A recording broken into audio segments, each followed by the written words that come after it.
Doink. Good evening, everybody. How we all doing? I have to shut the other. I had to mute the other side here. Okay. Right. Hope all is well.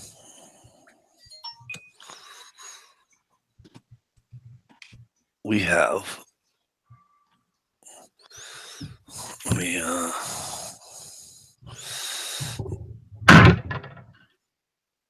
Okay. Oh, crazy night so far.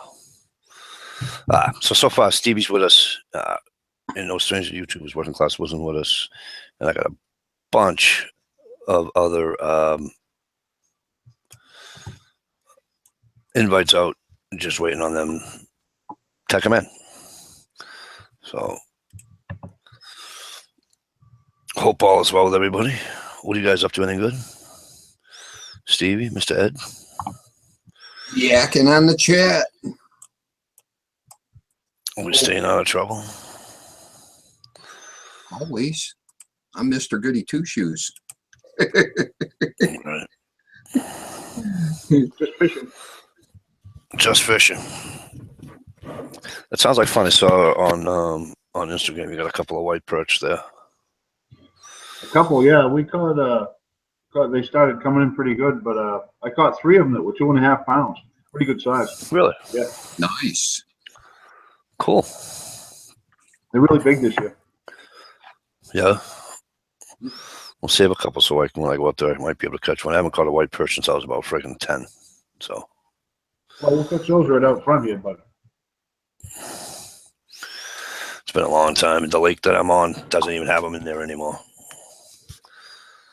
I haven't had anybody that ever caught a white perch out of there in 30 years.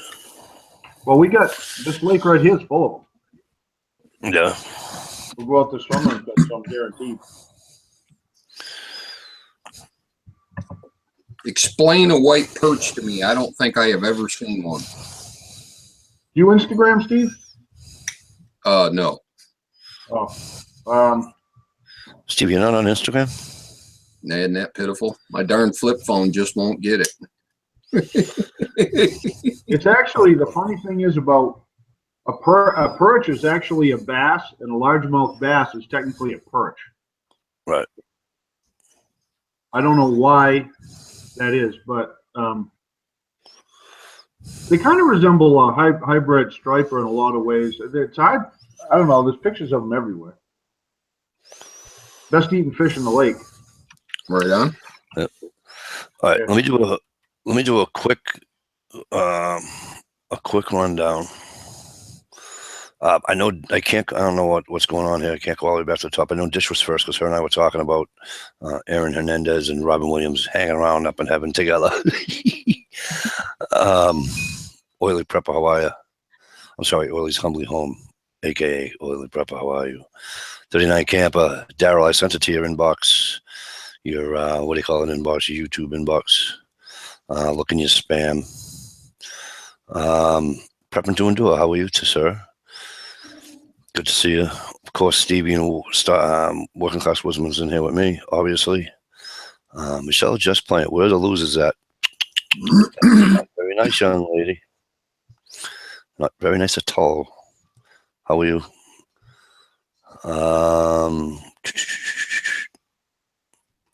Sandy's Passions. Hello, beautiful. How are you tonight? Great to see you. Oh, Utah Redneck Nichols. How you been? Good to see you. Yeah, we had some crazy ass weather here too. Still having, I should say. Double K, what's up, my brother? Good to see you. You can't now click the link. Awesome. All right, let me up and open.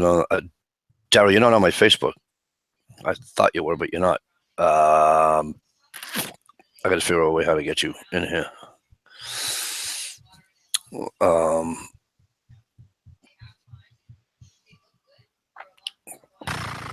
Why am I not seeing Double K? Double K's here. He just said hello to me, and he said hello to everybody, and then I just said hello back. Ooh, I must be lagging. You got to hit reload the outside chat, and you'll see it. There he is. Okay.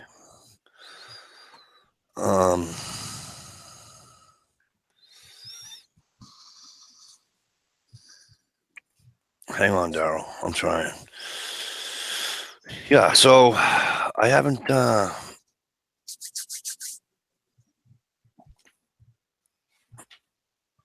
I got you, Daryl. It's coming to your Facebook in 2 minutes.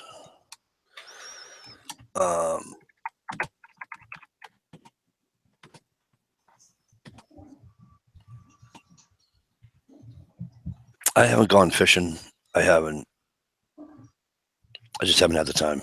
I've been helping my dad the last 2 or 3 weekends in a row, redoing his. He had a room, actually a couple of rooms he was doing. So, no, just in one room. Yeah. So we're all over there helping him with that. And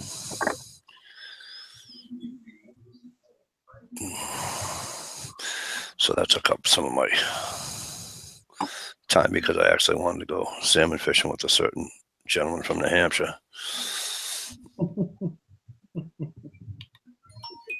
Daryl, I just sent it to your Facebook. Am I here? Yeah. Oh, how'd you do that? I don't know. Magician. I just sent you another one. Fucking up here. I just sent you another one, so don't pay attention to it. All right. Well, I went into my my YouTube messages and I found that shit. I haven't forgot anything, so that's cool. Cool Love games. that. Right on, brother. Good to have you back. Nice hat. Yeah, this is from Daryl, Australia. Daryl, say hello to Stevie and Working Class Wisdom. Oh man, that is the working class woodman. Man, your Instagrams are, man, they make me jealous. I love, man, dude, I love your stuff, man. I mean, I'm so jealous of your stuff, man. You're Well, I awesome. appreciate it. You are awesome, man. And I follow you. I'm sorry. Yeah, it's a lot of fun, Yeah. for sure. You know how people get tied up in their stuff and they just like, they're doing this, you know? They're flipping around, but man, some of the stuff, some of the fishing and everything, especially the spring trout and everything. Oh my God, that was beautiful. Some trouts were beautiful. It wasn't like last year's Beautiful. brookies. Last year's brookies, we caught. I think we caught about 15 brookies in about 15 minutes. Yeah. It was the fastest day fishing I think I ever had. Well, once we hit that stream, but Actually, was- Mike, that's not too far off if you think about it. That's probably another 3 weeks out. We'll be doing that. Yep. We're at the end We're of doing, end of April, beginning of May, right? Yeah. May. Once you get into May, the fishing's good. Yeah. are you guys talking about your trout streams? Yeah. Yeah. Yeah, our trout streams is the last Saturday in April. So next Saturday will be, all our trout streams will be open for the browns, and we don't get many brooks here. They're just like the German stock browns, you know. Yeah. Hey, Indiana Patriot, how are you? Good to see you. Thanks for coming in. Well, we can fish for them here. The problem is the water temperature is still cold. Until it gets to a certain temperature, they're not really going to bite that good. Yeah, they're not going to hit. It's way too cold for them. But our ponds are the same as you. It's the fourth Saturday in April, and all of the what they call reclaimed trout ponds are then legal to fish in, which is Yep. basically what you're saying. Yeah. Yeah, we got the designated trout streams here.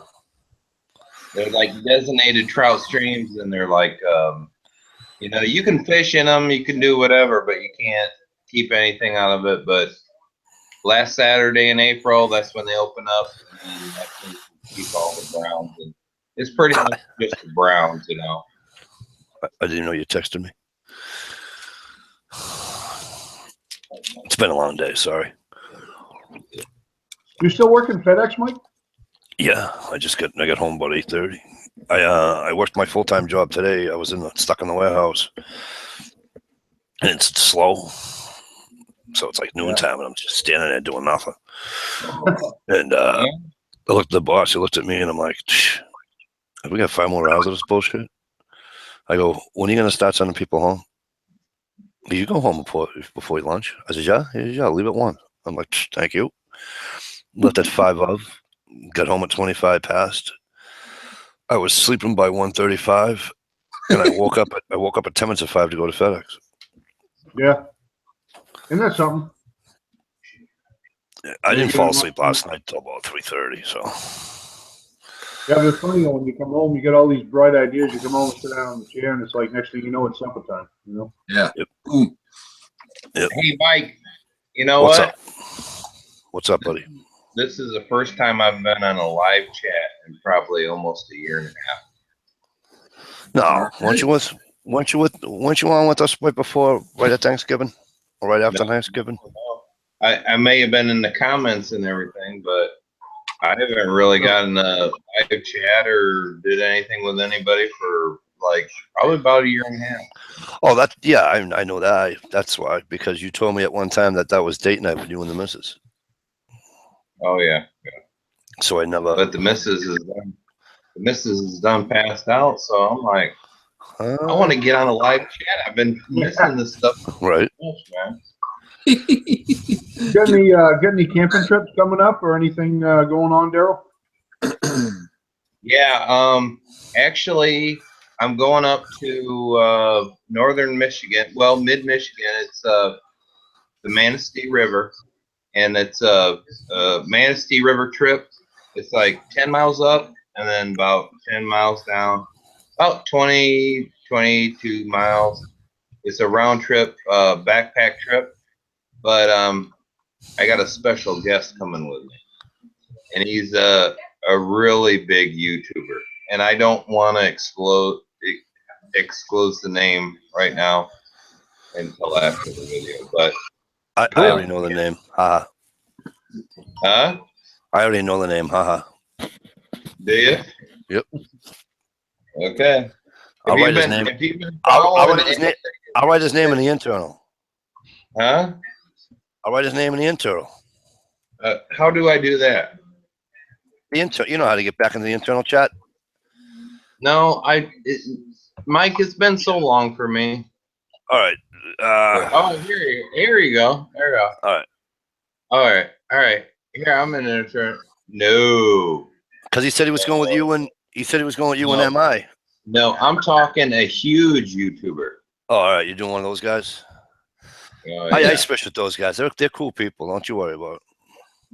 Yeah, one of them big boys. But you know what? I'm looking forward to it because I'm taking Ted Nugent. My God, There you go. that would be cool. That would be cool. But Yes. I don't even consider him a YouTuber. Let me guess. You're gonna go with Bill O'Reilly. Bill O'Reilly? I hear he's got a lot of time on his hands. Hey, Hike with Mike. How are you? Well, good to see you. I got daughters, so I don't want Bill O'Reilly. Exactly. Bill O'Reilly's a douche. Hey, Mom Slayer. How are you? Good to see you. Hey, Ted Nugent had a YouTube channel up until about a month ago. He was the Anonymous Wolf. And yeah, it was an awesome channel. Yeah, and he pulled everything. I don't know. It must have been, I don't know if it was copyright issues or what, but now it's all the material's been pulled. But it was really cool. He was doing guitar lessons, driving his cars around. It was really neat. And all of a sudden, it was gone. Hey, Greg Campbell, what's up? Good to see you. Yeah, the last one I watched, he was showing off his Bronco and telling where it was. And it's right by me, actually, the place. Congratulations to you and to Mums and Oily. That's awesome, ladies. He used to have property down here in Cass County where I live, and he would come through here and stop at like a couple local joints and everything. It was pretty cool. I mean, it was. Politics aside, he's probably a pretty fun guy to hang out with. Right. Who, Nugent? Oh yeah, Nugent would be great. Not to change the subject off to Nugent, because Nugent, Uncle Ted, he is a blast. Are you, Daryl? Do you guys have turkey out there? Oh, we got turkey all over the fucking place. So do you have when's your turkey season start? Everybody's like, there's got kind of like a double turkey season. There's like an early one that lasts for like a week or so. A month. And then okay, yeah.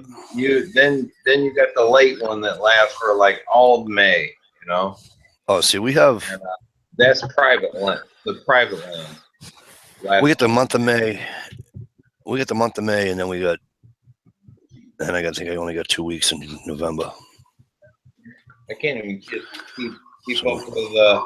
I can't even keep up with like what I'm doing in life versus turkey hunting versus mushroom season versus if I want to go backpacking, if I want to go trout fishing. You know what I'm saying? It's like everybody wants to have all this new latest gear, and it's like let's spread out. It's like how can I like take my money and put it in my fishing or my hunting or backpacking or you know, it's just like, hey, whatever I got is I got, you know. And then you don't see you can go crazy with gear. Oh yeah, I mean you can go crazy, but then I just plowed up the garden, so it's like, my God, it's gardening season, so it's like. No, Steven. I'm planting my vegetables. I'm making pickles. You know what I'm saying? Yep. If I was one of them, just like one type of person, if I just fished, or if I just hunted, or if I just backpacked, I could put all my money into that. But when you're spread out so far, it's like a little bit of money goes here, a little bit of money goes there. They're coming in, or salmon's coming in. Oh hell, I gotta buy this. I gotta buy that. You know? Listen, if you need anything that says Yeti on it, I know a guy. Is it this one right here? if you need anything from Yeti, I know a guy. Don't worry about it. He's a Yeti salesman now. No, he works from home. He has an office. Can you imagine him being in an office? He's an office guy now. No, I'm just thinking that if I want to go ice fishing, I'd hope that he would have a free invitation for me. Listen, we opened up an invitation. I'm not gonna. I won't speak for him because he can speak for himself. But I guess I'm gonna speak for him. We kind of opened up that. We kind of opened up the invitation to anybody. And as a matter of fact, I believe we did it here on the Quagmire. Anybody that wanted to come to New Hampshire and fish the Winnipesaukee Derby. We opened it up, and we had the fat man. We had the fat man travel all the miles from South Carolina or North Carolina, right? He's in North Carolina. We couldn't even get ice on our laces. There's Stumper right there. Stump's coming next year. What's up, gentlemen? And if he doesn't come next year, I'm gonna have Ed get down there, fucking tune him up for me, you know. Yeah, careful there, buddy. That's why I say you're my muscle. I can't. I'm old, dude. You're my muscle. I'm not sure. I'd buy Stumper dinner, but that's about all I'm going to do. I know. I tell everybody, as you got a problem with me, you got to go talk to Ed. He's my muscle. Yeah, I'm confused here. I mean, you send me an invite. I'm on the phone with a preacher, taking care of some stuff. I finally show up on here, and the first thing you want to do is talk shit, tell me having my ass whooped by it. Hey, what the fuck, dude? No, I'm just saying, if you don't come next year, I'm going to kick your ass. V-Boy, how are you? Great to see you. Thanks for coming, brother. Oh, you talking about the ice fishing shindig? Yeah, because Daryl's just talking about it. So and then you literally came right in. You know what? I'm going. I'm on my way. I've got full intentions of going my damn self. Count me in, guys. I will go. You guys. Daryl, just so you know, it's the second weekend of February every year. Well, get my phone number from Mike. Mike's got my phone number. Yeah, I'll give it to him. I'll give it to him. Give it to me and just like text me and let me know what's going on and everything. Yeah. And We'll get you one. we had Migrate and Moose there with us, and Randy, and it was just a great time. Yeah, we had Randy Rodko. We had new NH Trapper, Mike. Yeah, NH came with us. Yep. We'll get more and more every year. It was a lot of fun. A lot of fun. Well, hopefully, we'll have better conditions next year, so we can actually move around. You know. Yeah, that was something, wasn't it? Yeah. Good stuff, but it's just fun being out there and It was. hanging out. It was. I got to sit in. I bet it.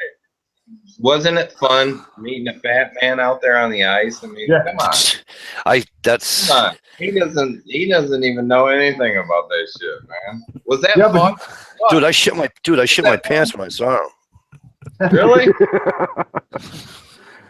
He's the only one that caught a Cusco all weekend. Was a fat Yep, man. he's the only one. Yep. Yeah. I bet you he had a blast. Oh, Man, a blast. until he got wet. Yeah. Oh, he got wet with cold water. He got wet. A little bit. Yep. Yeah, Until it was a then lot we of fun. I can't wait to get him back up here. We have a lot of fun. It was an absolute. Oh, man. It was an absolute blast, and I almost had to stay that night too because I didn't think I was ever going to get out of that driveway. I tell you what, when I saw that, it was so heartwarming for me. It made me feel so good. It's like he was out there having fun, and I know you guys to take care of him, and he got to see what northern people go through, Right on. And we on that subject, Mike, if you don't mind, I want to intervene for just a minute.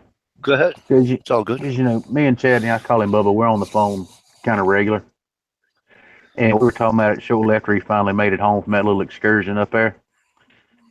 And Mr. Ed, working class woodsman, from what I understand of talking with him, you are without a doubt the best host for anything on this planet, son. He had, at one point, I kind of got bored listening to how damn good you were to him while you were up there, brother. That's fucking awesome, man. It's good to hear. APG Hawaii. Yeah, I can vouch for that. He is a great host.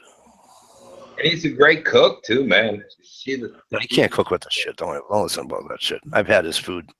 Really? It's no good. Fucking McDonald's. I go to McDonald's afterwards because I got hungry. Yeah, I'm sure of that one, Mike.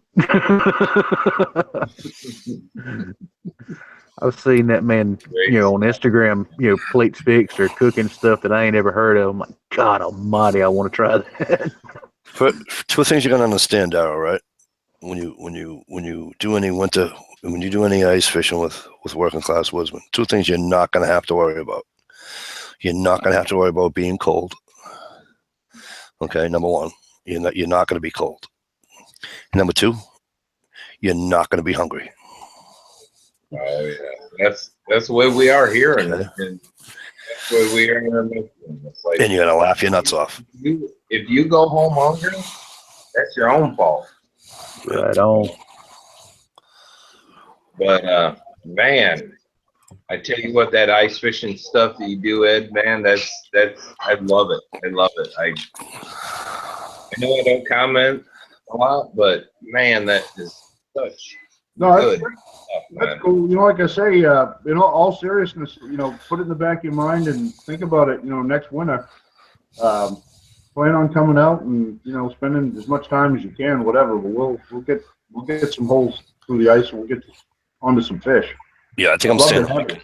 I think I'm staying the weekend this year. Yeah, It's easy, yeah. I might just set a tent up on the ice and just like live on the You can do ice. Well, I was Actually, what Mike and I want to do is we want to put up my guide tent with a wood stove, and we want to do the Quagmire from the tent, from the hot tent. Ooh, Awesome. Yep, man, that would be cool. I think that'd be great if we could do that. Yeah, that. Miss Yeah, brother. said hello. We did? were supposed. Miss Sandy. Hey, darling, how are you this evening? We were actually supposed to do it this year, but I couldn't get up there to do it. Well, that job got in the way. That stupid ass second job I got. Them dumb jobs. All right. Hopefully by this time next year I won't have that stupid ass job. So we'll see what happens. But yeah, I'd love to do that from the tent, and it's gonna The happen. thing is, if we had enough people, we could spend the whole weekend out on the ice. We could set up a hot tent with the wood stove and everything. We could stay right out there. Oh, but where do you think I'm gonna stay? Yeah. I told you, you know, I want to do that. Yeah. You know, I've been wanting to do that forever. I mean, that'd be a hoot. Stay, go out there Friday night and come home Sunday. Oh, heck yeah. Hello, Brian J. Hello, Birda. Mr. Dog. But I absolutely want to do that so bad, and you know that. So yeah.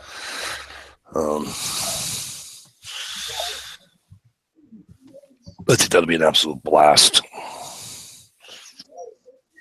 You know. So thing is when that- your turkey season start? Next week. Next week. You guys been mushroom hunting, or is it too early? I've never mushroom hunted in my life, so I've never done that. Yeah. What do you get out your way, Daryl, for mushrooms? What's that? What do you get out in your territory? What do you go after for mushrooms? It's right now. It's the start of them. But I mean, what species? I mean, You start to get the little blacks ones that are early in the season. The blacks and the grays, and then around the morels. Yep. The black and the gray morels. And as it gets closer into May, then you start to get the really big yellow morels. I mean, some of them can be as big as beer cans, if not bigger. But it's just right now starting. Everybody's like posting stuff on Facebook. They're finding them, and I can't wait tomorrow to get out for myself. yeah. I'm gonna go take a gander this weekend, see what I can find. We don't. There's a few morels. We don't really have them around here. I personally don't know where there are any, but we usually our strong. What we have is hen of the woods, oyster mushrooms, bear tooth, and we get black trumpets and chanterelles. Those are the big ones, but there's a few other ones, but those are the ones I go after. Yeah, the hen of the we got two different kinds. We got hen of the woods and chicken of the woods. Yeah. In the fall time. Yeah. And them are two of the fall ones, but the morels, man, they're big around here. I mean, Michigan, man, the morels. I mean, you could get into like a couple of them, or you could get into a couple hundred of them. You know. And it just depends on where you at, what type of woods you're doing. But there's so many people out looking for them right now that it's really hard to get out there. Well, I see pictures of them on Instagram now in the last week or so. That I see a lot of them. People are finding them somewhere. Yeah.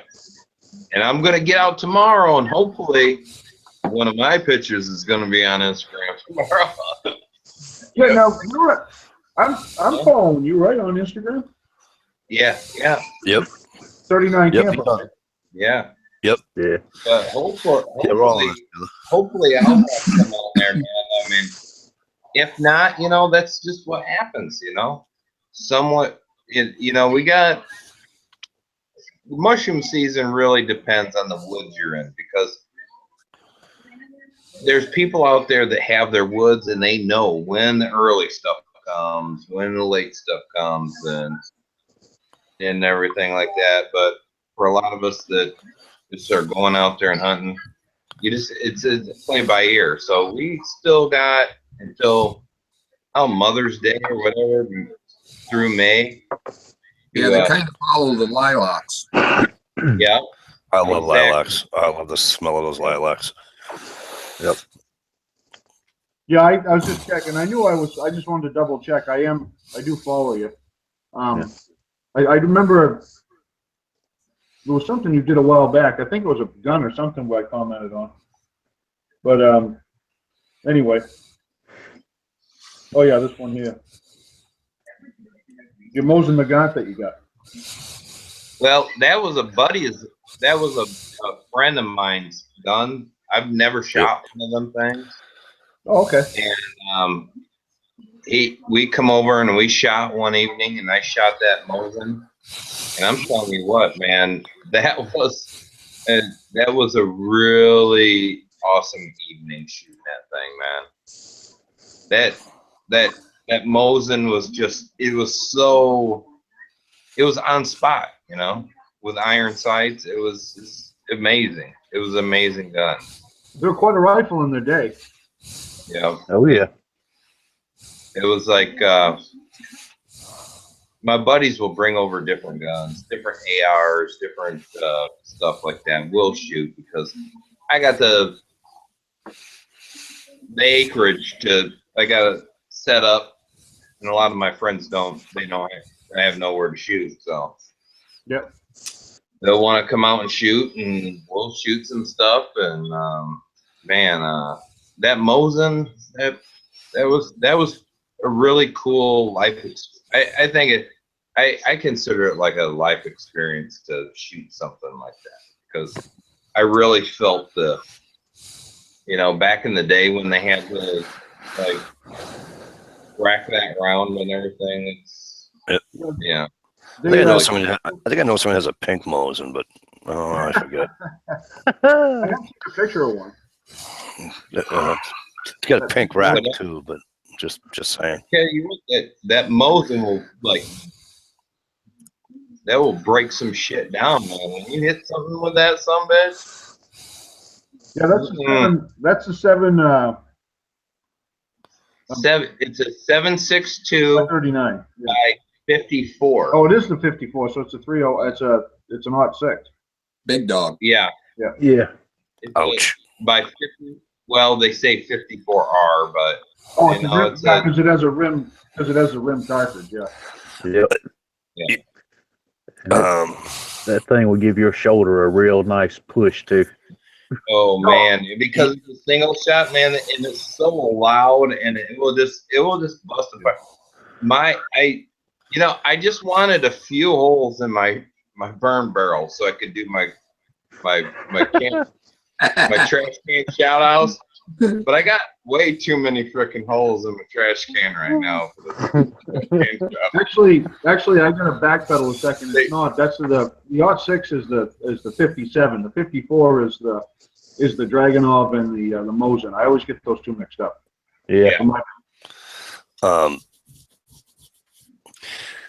I got a guy at work come up to me the other day and he says, "Mike, you have a couple of shotguns?" I went, "Yep."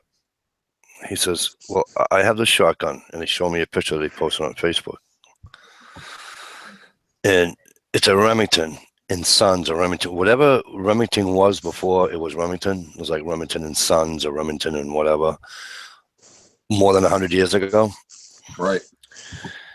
I go, "Does he got a serial number on it?" He says, "Yeah, it's a 3-digit serial number." Oh. Whoa. I went, "Are you kidding me right now?" He goes, "Mike, I took a picture of it." I goes, "Go online." The earliest we can get it, he thinks that we saw, was like 1892 or 1893. Wow. Oh. Takes it to a gunsmith, right? Takes it to a gunsmith. First thing the gunsmith does is fucking load it right up. Lets it rip. Goes, "Well, at least we know it's safe to shoot." Yeah. So then the gunsmith says, "So what do you want for it?" He goes, "I think I'm going to keep it." So then he says to me, he says, "Should I sell it?" I says, "That's an heirloom, right?" He goes, "Yeah." You don't sell heirlooms. And I goes, "And if you sell it," I says, "I'll snap your head." And he's like, "Why?" I goes, "First of all, I don't know what it's worth, but it's worth more than, Yeah. gotta be. Yeah. It's beautiful though. He's gonna bring it in Monday. He's like, I'm surprised it didn't have a wire barrel. Right. double barrel, right? Double trigger. It's really cool looking. But yeah, that's how.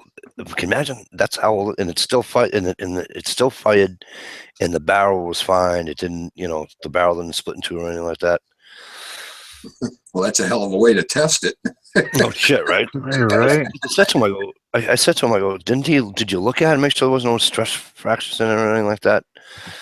He goes, yeah, he did that. He kind of looked at it and he said, it should be all right. Yeah, originally it was Remington and Sons was the original name of the company. Yeah, Remington and Sons. Yeah. It was like early 1800s, 1815 or 16 or something like that. When did they quit making wire barrels? What?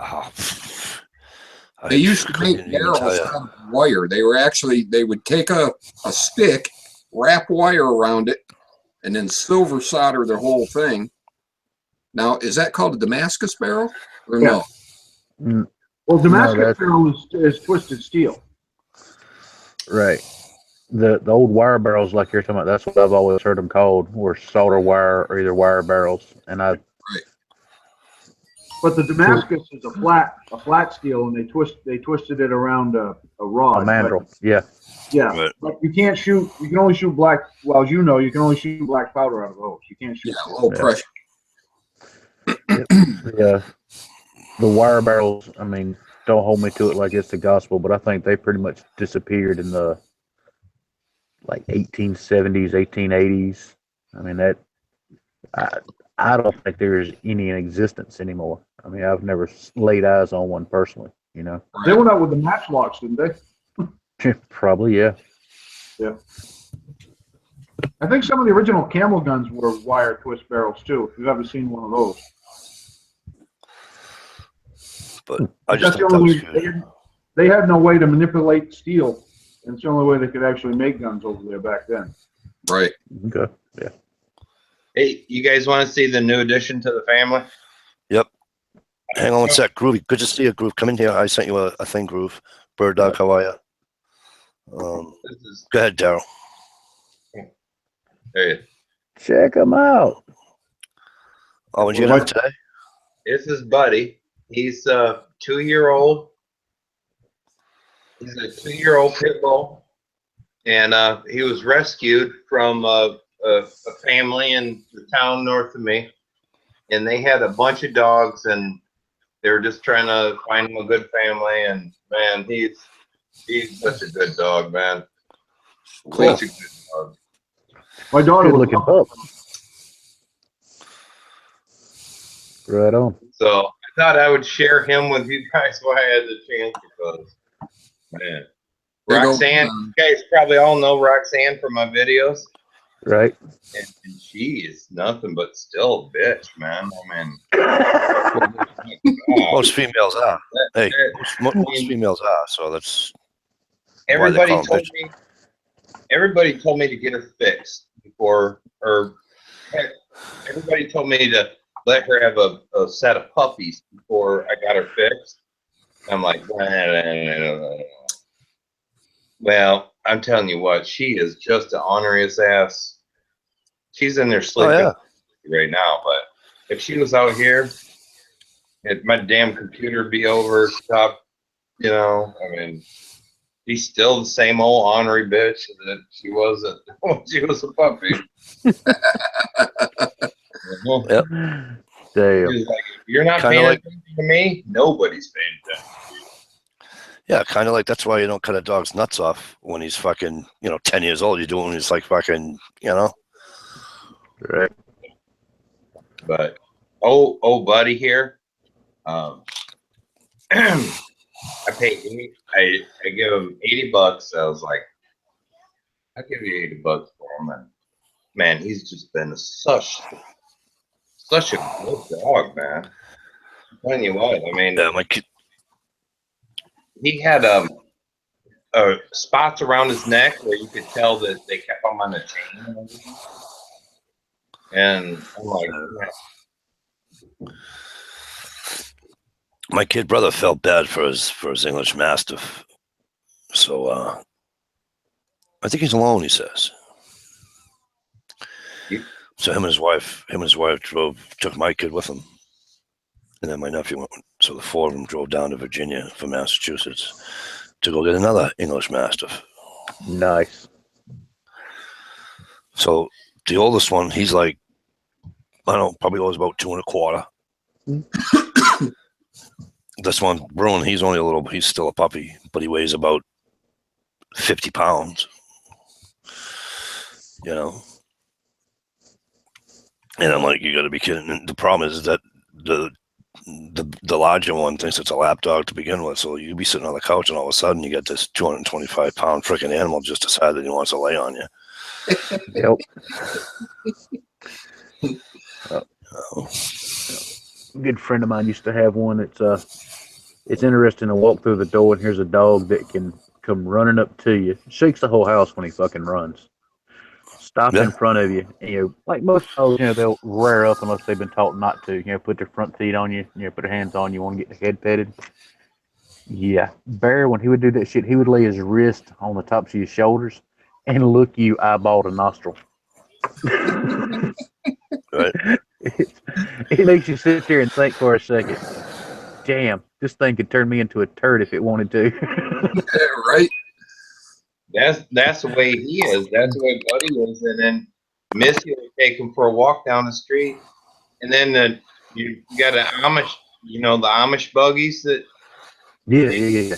come by. And she'll take him there and he won't even flinch or nothing. I'd be like, whatever. Thanks for going on. Right on. Because Roxanne would have been like, I'd have had broken wrist trying to get her back to the house. Damn.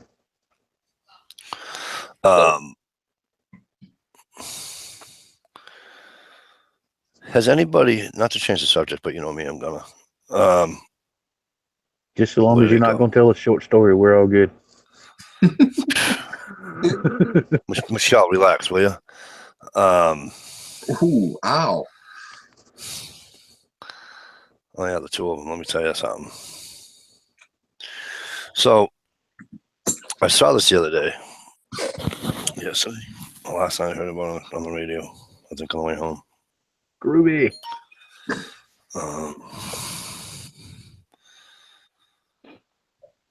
I just thought it was kind of funny only because of what happened earlier last week.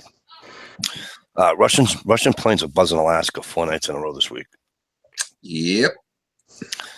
I just think it's kind of odd. It's not odd, but well, the thing is, it's not just Russian planes; it's Russian bombers. Bomber planes. Yeah, I probably should have put that in there. I guess they've been doing it for a while, not just for the last 4 nights. And but at some point in time, somebody's going to have to. I don't know. It's just. Well, we've been given them nice passports out of here, so. No, just after everything that happened last week, I just think it was kind of odd that,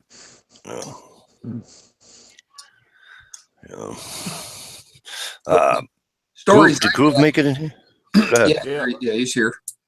What's up, guys? The stories I've been hearing, we've been doing it to each other for years, but what's concerning people is they've done it 4 nights in a row. Yeah, and you're loaded. They're loaded, and yeah, so it's not like it's a hey, by the way, sorry, when type thing. Right. They're pushing their they're pushing their friendship there. Yeah, they think they're having a parade down the fucking Peter Square or something. You know what I mean? They're sticking out their chests, they're doing their whatever. Now, how do I minimize my screen so I can see? Close one eye. Huh? No, that's only when you're seeing plural. No, Just hit your minus button. Just like hit the I Not do. the minus, the little square button. no Yeah, little square button to shut it off. it doesn't do Oh anything. yeah, a little square. I see that, but the square only does it so far. It doesn't give you. You know what I mean? Well, you can resize it from there to whatever you want it, Mike. Well, yeah, you could. Yeah, just grab the edge and pull it in. You'll get a double arrow. And you Okay. keep your mouse clicked and you can pull it over and it will shrink it as small as you want it. Yeah, Utah, American and Canadian. Utah, American and Canadian planes chased them out of there. Because it's the same tabs up there. I'm going to have to open up a totally different tab. Don't forget to mute it. Right. Well, we'll Brian see. J. Go ahead. Go ahead, my bad. Brian J, I wouldn't worry about it. It's not going to happen. I can't do it. I'm sorry if I can't see the chat out there, guys. Just open up another window and go to my page and click on it and go from there. So if I drop it and then I try to open up in this, whatever. I don't know. I might fuck shit up. Also. Oh, right on, Double K. Oh, I know we do. Yeah, I know that was right off. That was right to Connecticut, huh? Was that just off of Mystic Seaport? If I read it right.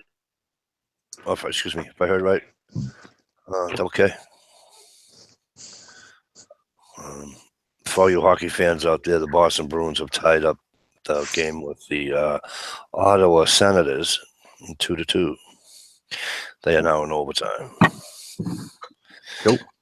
And it's do or die for the Bruins because they screwed up. Uh-oh.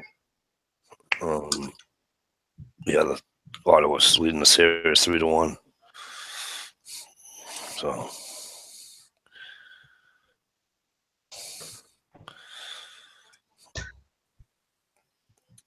But anyway.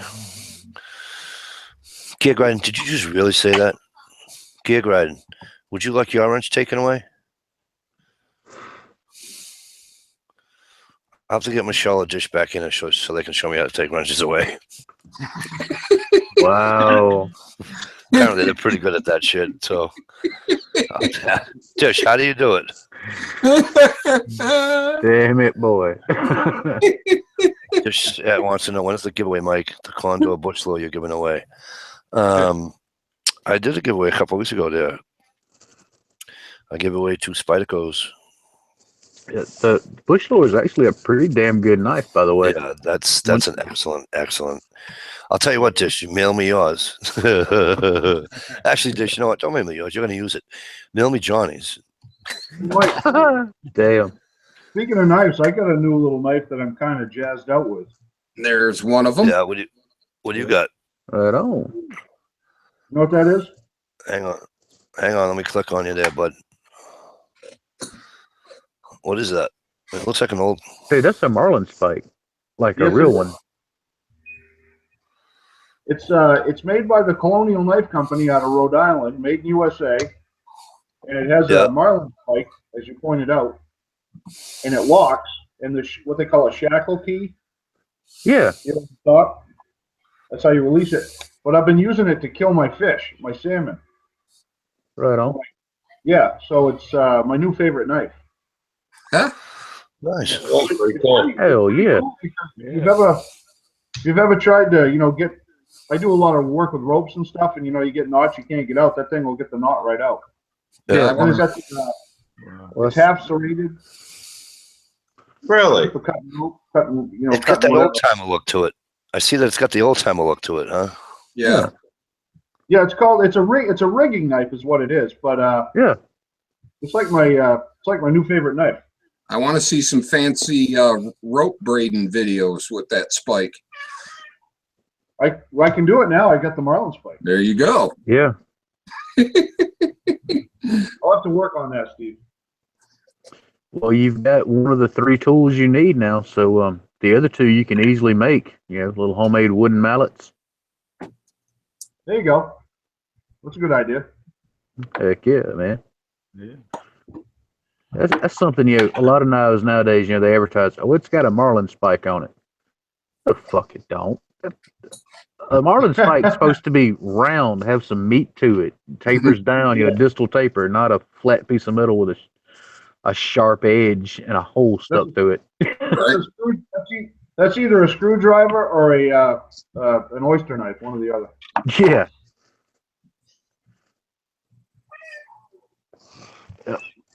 I don't have a marlin spike per se, but I do have a fit I use all the time. Buddy of mine, when he first started blacksmithing, made that for me. Nice. Cool. Yep. Yeah, he was on YouTube for a while, but he got fed up with stuff a few years back and gave it up. Mr. Edward Karn, who's a really good dude. That's the other new addition to the family there. It's a Benchmade Grizzly Creek. Nice. Oh yeah, that's sweet. Yep. Is that? Yeah, I like the wood. Is that your everyday carry? Yep. Well, it is now. I've only had it about a month. I had a Benchmade one of those dual-purpose auto or assist. This is my new everyday carry here. Right on. I just like the wood. Oh, and the other thing, this has a, you know what that is, right? Yeah. Oh yeah. Yeah. Marlin spike? If you don't know what that is, you don't need to know. Well, it's Damn, good Steve. for, you know what that's used for. Oh yeah. But yeah, I'm pretty happy with it. It's real comfortable. Plus, it's the wood. I like wood. Oh yeah. Yeah. The wood that makes it good. Yeah, that's right. On Thursday, they voted in Michigan to allow automatic blades. Switch Okay. blade. Yeah, we could have the assisted open, you know, like all the assisted open that you guys got, but like the stiletto or I don't know, the automatic blades. No, Yeah. it's just the stiletto is still outlawed. It's just the switchblade. Yeah, the switchblade. Yeah, that's it. And Stiletto? I'm thinking to myself on Thursday. On Thursday, they passed a law and it was voted that we could have the automatic blades, and I'm like, my God, these assisted open blades some of them are so much faster than any of them. Actually, they are. Blades, you know? Yeah. I mean, who cares at this point? You know, this should have been done. This should have been done 30 years ago. Yeah, they perfected, especially, I mean, like Kershaw, some of their blurs. I mean, I've got a bunch of automatics, and in all honesty, those Kershaw blurs are faster than any of them. Yeah, I mean, some of these assisted open are just so fast, and it's like, if it's automatic, you know? Right Yeah. on. Well, it's like You know, this one. It was kind of cool. The old law on the books, it said switchblades were outlawed except if you were a one-armed man, you could carry one. Really? Yep. Yeah. I did not know that. Well, some laws, New Hampshire, you can carry any knife, any length, any style, anywhere. That's just the way the law is. But there's some states that if you're commercial fishing, you can carry a switchblade. If you're a rescue worker or a police officer, you can carry a switchblade. And there was one other exception. I think something to do with, I forgot what it was. You had a handicap, like you were saying, but because like if you, like your lobsterman, if you get your arm caught in the twine, Right. you've only got one hand to open a knife. And realistically, if it's a folder, you're not going to get it open. Whereas if it's an automatic, you will. So that's why they used to let them carry them. Yeah. But more and more states are allowing that. It's stupid. I mean, like you say, the assisted opening is quicker than most of the automatics now. Oh yeah, the assisted opening is so silly quick now that it's like, what You know, there's no difference. There's no difference between it, really. Yep. I don't know why You know- Mike's got me all lit up here, but I'm the only one that's up here. That's because you're the Ron Jeremy lookalike. He's trying to drag in some new business here. But on the whole, the stilettos, switchblades, and automatics. Yeah, you're leading the chat there, buddy. Yeah, this is. I mean, it's a legit Italian stiletto, and I'm gonna be honest with you.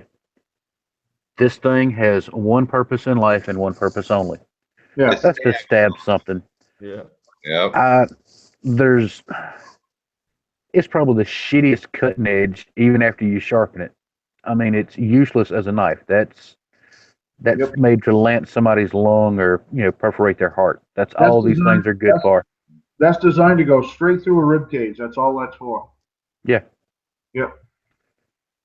I mean, it's. A lot of people don't realize that. If you try to stick a K-bar through somebody's chest, it's quite a bit of work. It's not as easy as like they do in the movies. Right. But you take one of those knives or like an ice pick, it'll go right in. Yep. I mean, they have a Not true. to get more.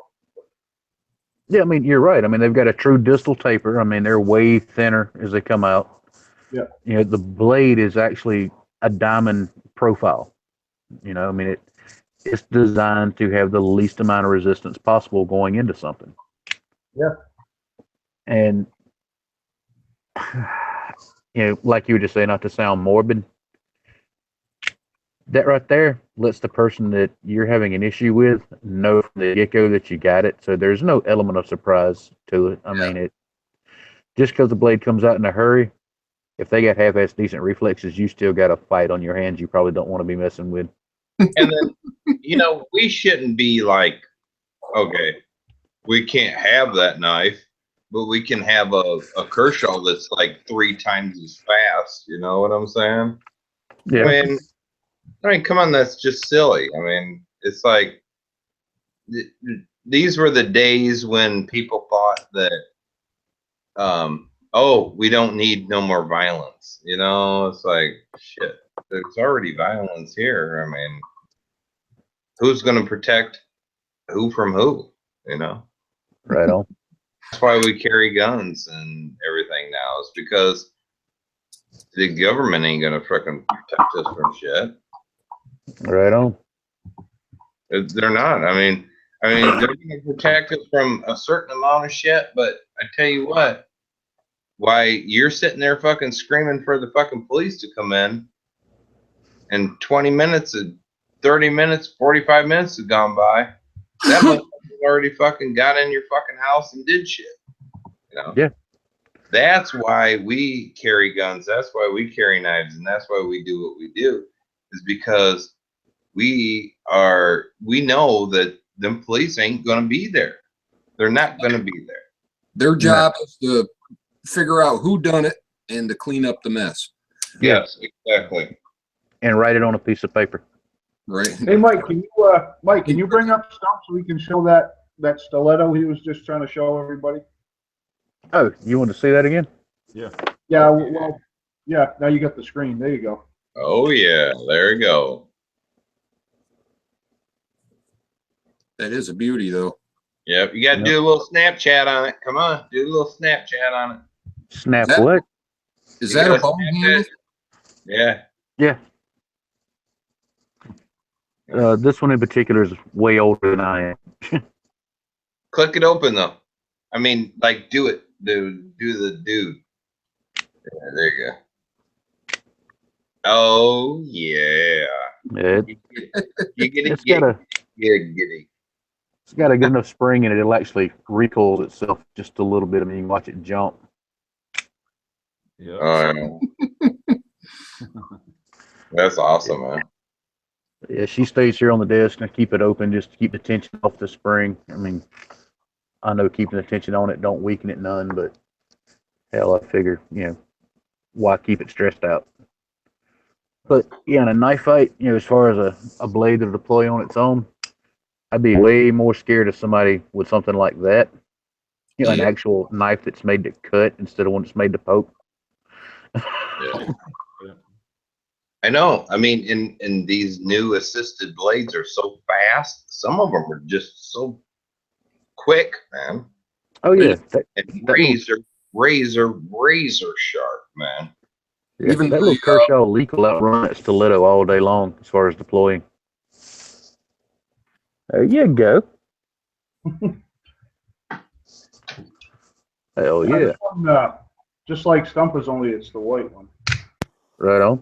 But like you say, that's only got one purpose. Yep. Hey, Cobra, how are you? Good to see you. Thanks for coming. Sorry, gentlemen, I was out having a cigarette, not napping. It's all good, brother. And apparently the Boston Bruins just scored 2 goals, and they both got taken away in overtime because there's one goalie interference and then too many guys in it, or they said the last one didn't totally cross the crease, so the goal line rather. So now, as far as knives go, actually getting into a little slashing contest with somebody, Yeah, buddy.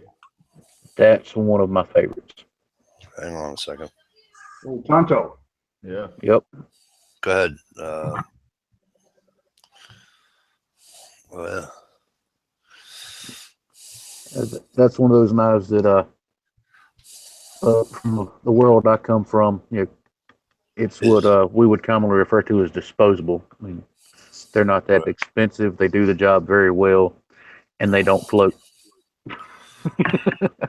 They don't float. Right. Is Sandy still there? Because Sandy's gonna mad we keep showing knives. Oh, Miss Sandy, I definitely don't mean to upset you any, darling, but you want a really nice knife? Go talk to Brother George. Yeah, that's a knife. That's a nice knife like that. And I got some. ass. I got some. Talking with George just a minute ago, we were actually talking about you and your knife, Steve. Oh Lord. And I don't know if you know very many or any details on your knife at the moment, but I can tell you right now, I'm going to be somewhat jealous of it because that's going to be one sexy ass motherfucker. Yay, I'm excited. Wow, Gear's Yeah.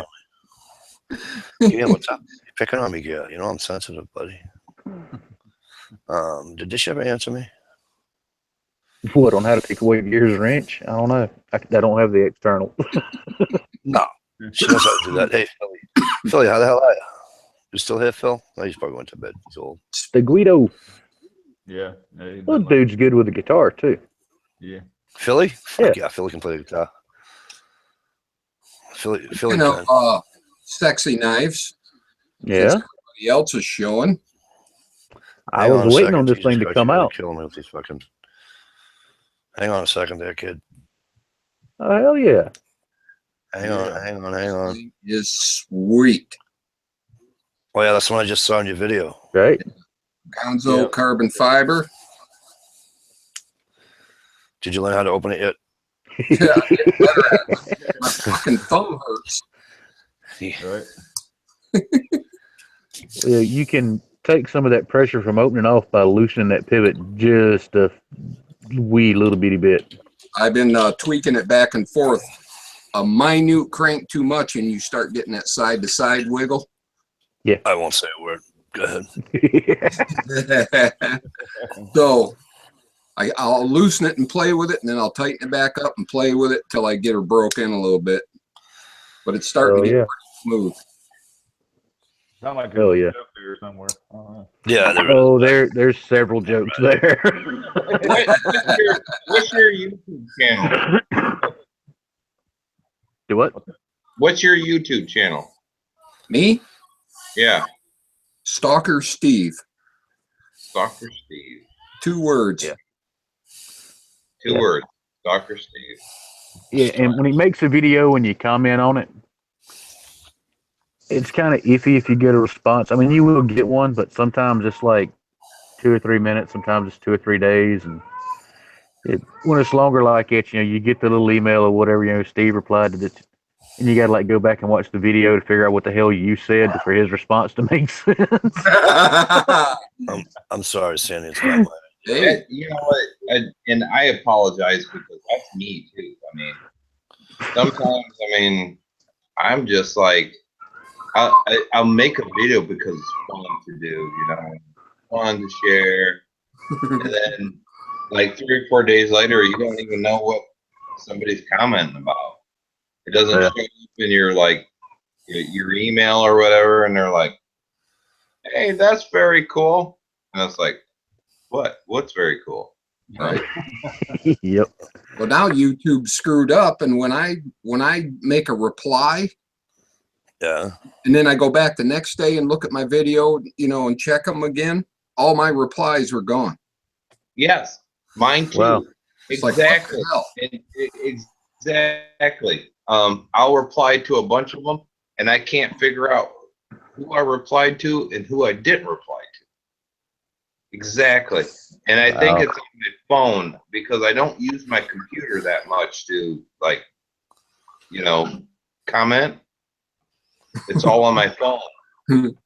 So, yep, exactly. I have that same goddamn thing. Well, It pisses me off because I can't remember from day to day who I answered and who I didn't. I can do you one worse than that. I've got a nasty habit here for the last 2-3 years. I'll film a damn video, you record it, whatever, and just never get around to uploading the motherfucker. I guarantee you, I've got over 100 fucking videos that are still on the camera or in the computer, either one. Never fucking bothered to upload them. Oh, come on. Hey, come on. What are you waiting Yeah. for? The end of the world? It's not coming anytime soon. I don't know. To me, once I get to that point, and it ain't even the aggravation of doing it, man. It's just like, fuck it. I'll get to it sooner or later. And apparently sooner nor later has got here just yet. Yeah, well, a lot of people love watching stuff, man. I love watching stuff. I'm the king of watching stuff. I will search out, and I'm not, this is just the type of person I am.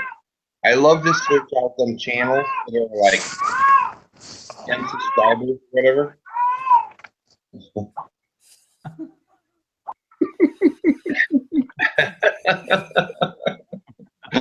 What was that? Was that like a cockatoo or what was that?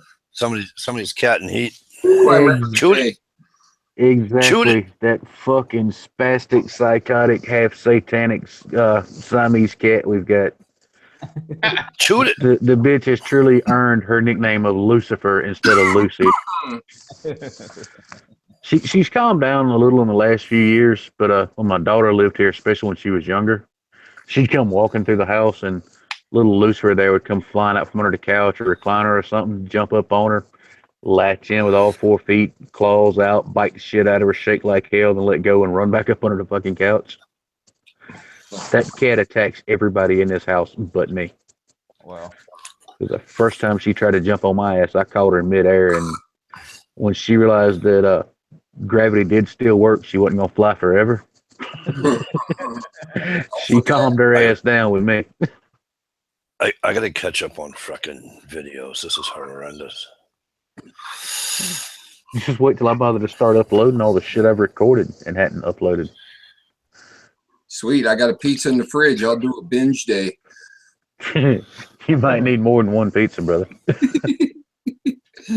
But what I'd like to say, Mike, is everybody in the chat, I haven't been following anybody in the chat. I'm sorry because I can't figure it out.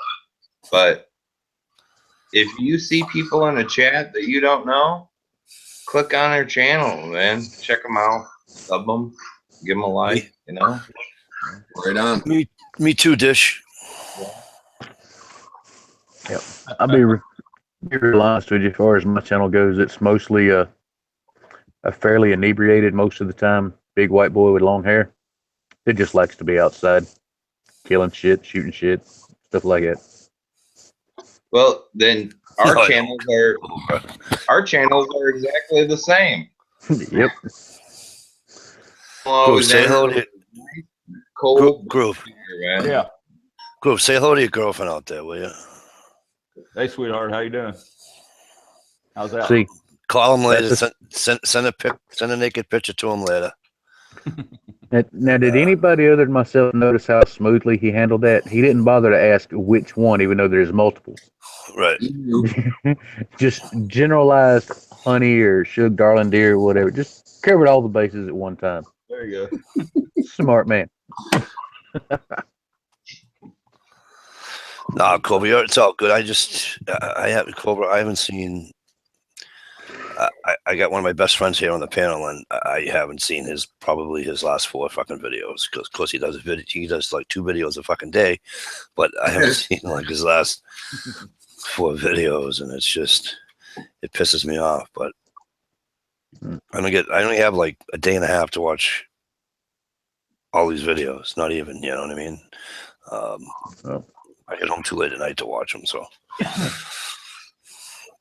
Well, life happens, man. You know? Yeah, right. Dude, I could spend 24/7 in this chair and not catch up. Same here. Oh, yes, you can, Bird Dog. We're going to do that for you right now, sweetheart. Hey, Daryl. Yeah, what's up? Oh, you're already on. You're already on Bird Dog's. You're already on Bird Dog's friend list. Never mind. I think so. She's on Instagram too. She likes a lot of my stuff. Yeah. I knew you were. I forgot that. I think she's been stalking me a little bit, but you know. Hey, that's my job. I didn't want to say anything. But Dish, I already sent you one of those. Freaking Cobra's cracking me up, man. I miss him on the chats. He needs to come more often. You damn right. Right.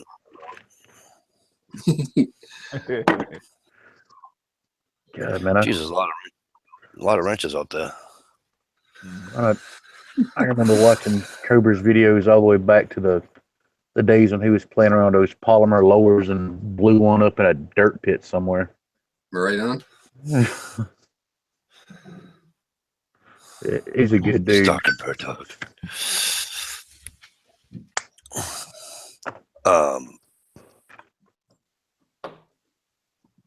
Now Ed, when's turkey season start? New Hampshire. Youth weekend is what, the 28th, right? Yeah, it's the weekend before. Well, it officially starts May 3rd, so it's the weekend before that. Which is it next weekend? No, next weekend. Today's the 21st. Next week's the 28th. I think it's the 28th. Yeah, that's the 28th. Was youth weekend only. It would have to be the 28th then, yeah. So youth weekend's this weekend? No, next weekend. Don't go early. Today's the 21st, you said. Right. 22nd. Yeah, it'll be next weekend, the youth weekend, because the season opens May 3rd, which is Wednesday. I got to get a turkey, too.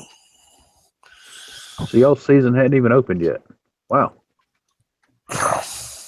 No, it's a lot colder up here, Stump. Yeah, that's true too. It's only 43 degrees here right now, Stump. Oh, okay. Is it? Oh, so it's warm. Raining like a sumbitch. Yeah, we had that rain yesterday. I'm sure it's like 37 where you are, Ed. It always is. No, it's always colder. It's like 8 to 9 degrees colder all the time between where I am and where he is. 37 degrees. What I just tell you there? Yeah, right. I said 38. I think it's like 56 or 58 here now. And today, I mean, it was overcast all day, but it got up to like 77, 78, something like that. Well, my wife's in North Carolina. She's sending me texts. She's bitching because the air conditioner's not put in. It's like, oh, I feel for you, you know? Yeah. So I guess she's going to have somebody go down and put it in for her? I'll send Stump over. He can. I just figured you and I could take a ride. In the wall. Hey, what am I going to do with the air conditioner, brother? That's your department, heating and cooling. Hey, I just figured that you and I would take a ride and go down and do it. That'll work. I'm going down the 15th. Yeah. How long are you going for? Well, that's a good. You know me. I always say I'm going down for a few days, and I come back a month later. Probably a couple weeks. Nice. All right, so you'll be gone by the time turkey season will be over by the time you come back. Well, we got 2 weeks. You'll get it the first day anyway. Yeah.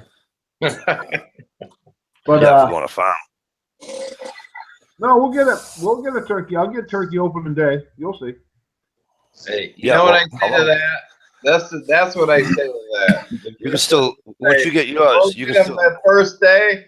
This you can, is what I got to say to you. You can still call in for me and not and make that's legal, right?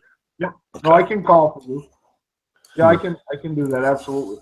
All right, we'll do that then before you go down there. And by the way, when you go down there, right, can you take a west detour into South Carolina? There's a certain piece of weaponry that a certain individual has for me. South Carolina? Yeah.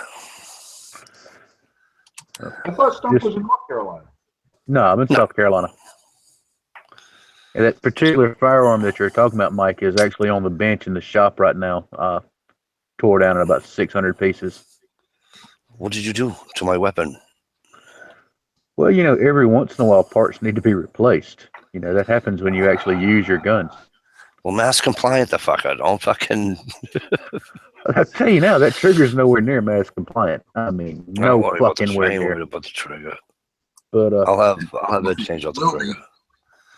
Yeah, I've got another barrel ordered for it, and a couple of new pins to just started getting sloppy. Well, by the time that all comes in, it'll be down there. Actually, I'm building a deck, and I'm going to go fishing. Yeah. Nice. I gotta. I was supposed to go boar hunting with Chad, but he hasn't got back to me. I'd love to go down there and see, and I would love. What is that? What's it take you? 14 hours to get down there? 14 hours? No, 20. Is it 20 down there? 20 hours. You forget, Mike, I'm all the way over on the ocean. So you're going down I there. can't do that. I can't do that in a day, right? I do it. Yeah, it's doable in a day's ride, man. You go straight through? He stops at every creek. I leave at 5 o'clock in the morning, I get there at 11 o'clock at night. What's that? Yeah.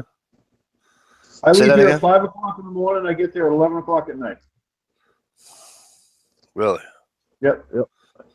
So you do the Dunkin' Donuts cup thing too? Okay. I don't stop at Dunkin' Donuts. Krispy Kreme. Krispy Kreme. And you got a Yeti cooler. And you have a Yeti cooler full of food or whatever if you get hungry, right? Well, that's it. Motherfucker's got like 3 dozen Yeti coolers. What are you talking about? I was just trying to be, you know. I broke his balls in that earlier. I do. I take a couple of my Yetis with me. Yes, I do. All right. Yeah. And for anybody that don't understand the Yeti jokes with Ed here, let me kind of put things in a slight bit of perspective for you. Ed's on Instagram. Well, you know, you start scrolling through stuff on Instagram, and you know, occasionally there's these commercials for like various whatever. I come across this one picture. I swear to God, I thought it was a Yeti commercial. Nah, it's for the working class here. He's got like 8 or 9 of them just kind of laid out on the porch or something. Just like, yeah, I think I'm getting addicted. And I'm like, hey, getting addicted? You were addicted a year ago, man. Good night, COVID. Hang on. Good night, COVID. Thanks for coming, bro. Go ahead. I got a funny story. When I posted that picture 2 days after, I got a message from a company called Kodiak Coolers, which is a Yeti knockoff. Right. And they said, "We love what you've done with your store. Maybe we can work something out with merchandise." We sent them a message back. I go, "Send me all you want." I said, "But I'm just a collector. I don't have a store." I swear it's a true story. That is so fucked up, man. You should have been like, well, you know what? Let's talk about some stuff. You know, I should have just said send me one of everything. You're right on. In the back. No, Daryl. What's fucked up is when you go to your friend's house and all you're gonna do is steal shit out of it. Because damn it, that's fucked up. Yeah. Let me tell you something, Daryl. No, what's screwed up is Mike always wants to take stuff from my house, but I have his camp chair. Yes, you do. Oh, okay, your camp chair. Daryl. when we went shooting. I almost stole a 17 HMR, and then we go to the house, and I literally, and he knew I was going to do it anyway, so it's not like I was stealing. I would have brought it back when the next time I saw him, but I was this close. He just walked into the kitchen. I just walked over. I said, "Oh, did he turn that dishwasher on yet?" They're like, "Nope, I don't think so." I said, "It's good." I just walked over to that. I was just walking over to the dishwasher. He walked back down the kitchen. And Chad's like, "You're not gonna be happy unless you get that cup." I said, "No, I'm not." Did you see my monogrammed one, Mike? What, the New Hampshire Trapper one? I saw the New Hampshire Trapper one. That's the other one I want to get. Yeah. Oh. Well, Hang on a sec. Let me click on that. No. Really? Are you kidding me? Look at that. nice. Got his name on it and all. Right there. Oh, I'm definitely stealing that fucking thing. Just so you don't think I'm bullshitting you. Oh yeah, I want it. I want it. I'm gonna listen to me, Ed. I'm gonna guarantee you one thing right now, right? I guarantee you, the next time I go up there, you won't have that cup in your possession any longer. No, because I will beg him so much to have him send it to me. No, you don't have to, because I'm gonna steal it. And then I'm gonna email. Then I'm gonna UPS it to. I'm gonna UPS it to Derek. I'll be like, "Hey, you use it for a while. Do a video on it, right?" And he can UPS it to NH Trap or something, and then he can send it to somebody else, and you'll never get it back. Ha! That thing will be all around the whole country, dude. The story of the Yeti. Yeah, if Mike's willing to do that with a cup, I'm kind of scared to let him in my house now. Yeah. Yeah, you know what I mean. Hey, no, Stump. all these damn guns. You'd Stump, probably you know make off with something I wouldn't know it was missing for 6 months. Right. Stump, you're sure, because I'll do a video on it. Like a bull in China. I was gonna do. Listen to me. If this was like now, and Ed and I went shooting now, yeah, I definitely would have walked away with a 17 HMR. Then I would have went home and did a video on it and said, "Oh, and my buddy Ed gave me this gun today," and that's exactly what I would do. Yeah, like 5 minutes after you posted that video, you'd hear. Yeah. No, Massachusetts State Police. Yeah. Man, this is no joke. I mean, I couldn't make this shit up if I had to. Mom came by the house today. Yeah, hadn't seen her in a couple of weeks. And she hung out. She's on the couch. Yeah, for a little while, we're just talking, shooting the shit. And she's like, "What's wrong with this damn couch?" I said, "What are you talking about?" She said, "Something keeps poking me in my damn thigh." I said, "We'll just scoot over to actually on the cushion instead of right on the edge of two cushions." She did. She said, "That's better. What the hell's wrong?" I said, "Nothing's wrong with the couch. There's a 357 sitting right there."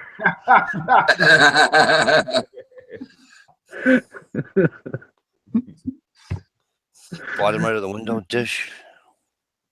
Bottom right of the window. Right there. Yep, Uncle Cow's orb. Yeah.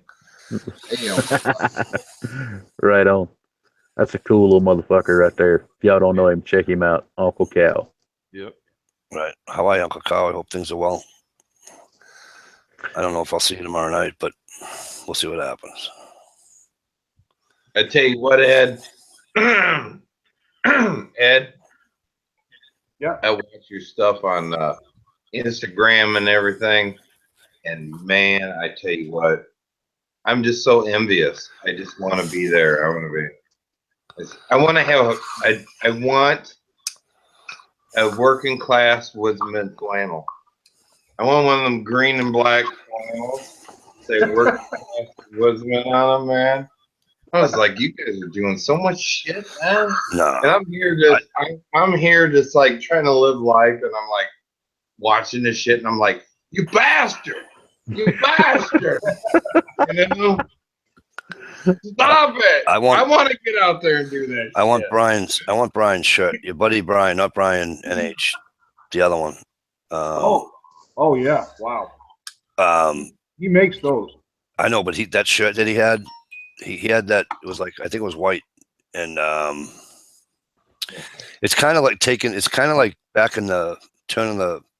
Derek actually did a video on it. Him and his wife, they did a video on what the colonial colonists would wear and all that. Yeah. Well, Brian actually had a shirt on that almost looked like what Derek and his wife did. Yeah. It's kind of like at the puppy sleeve and it's tight down on the wrist. Yeah, it's almost like a peasant shirt, actually. Yeah, I got to tell you what, I liked it. Yeah, I'm like, I like that shirt. He makes all that stuff himself. Oh, does he? Yeah, he made that shirt. All his, like that vest that he wears, those moccasins. Those moccasins, he's got 100 hours into those things. Really? He made them. Damn. Yeah. He is freaking smart as a whip, eh? Well, no, you don't know the half of it. But I'm actually in the process. I'm doing a series on how to make a longbow from ash with Brian, and it's right from going out to select the tree to taking it in the putting it in the shave horse, the boat, the spoke shave and all that stuff. We're about halfway through it right now, but I'm going to start doing a series on it with him. So it takes you right from cutting the tree down, or the tree you select, and right to the, putting the string on it and firing an arrow. Cool. That'll be cool as all get out right there. I can't wait to see that. That should be coming up within hopefully I'll have it together in 2 weeks. Nice. That's one thing that I'm going to start doing. I'll be all over. Him and I are going to. I'm going to start a new playlist on the channel, and I'm going to call it It's going to be Woodland Skills, and it's going to be just how to craft from the wood. Like pack baskets, longbows, flint napping. See, I don't have any of those tools to do all that though. I couldn't. You know what I mean? That's a ton of shit that you need. You'd be surprised, Mike. You'd be surprised. Almost bird dog. Almost looks like a pirate shirt. But it's wicked cool. It is a lot like a pirate shirt. Bird dog. If you go on, it looks like the one Jerry Seinfeld wore on that show. It actually does. Right. But anyway, so that's a whole thing that I'm going to start doing hopefully in a couple weeks. So there'll be a lot of flint napping, a lot of. We're going to try to do stuff that not everybody, like everybody's seen bow drill fires, everybody's seen flint and steel and all that stuff. We want to do something different. Right on.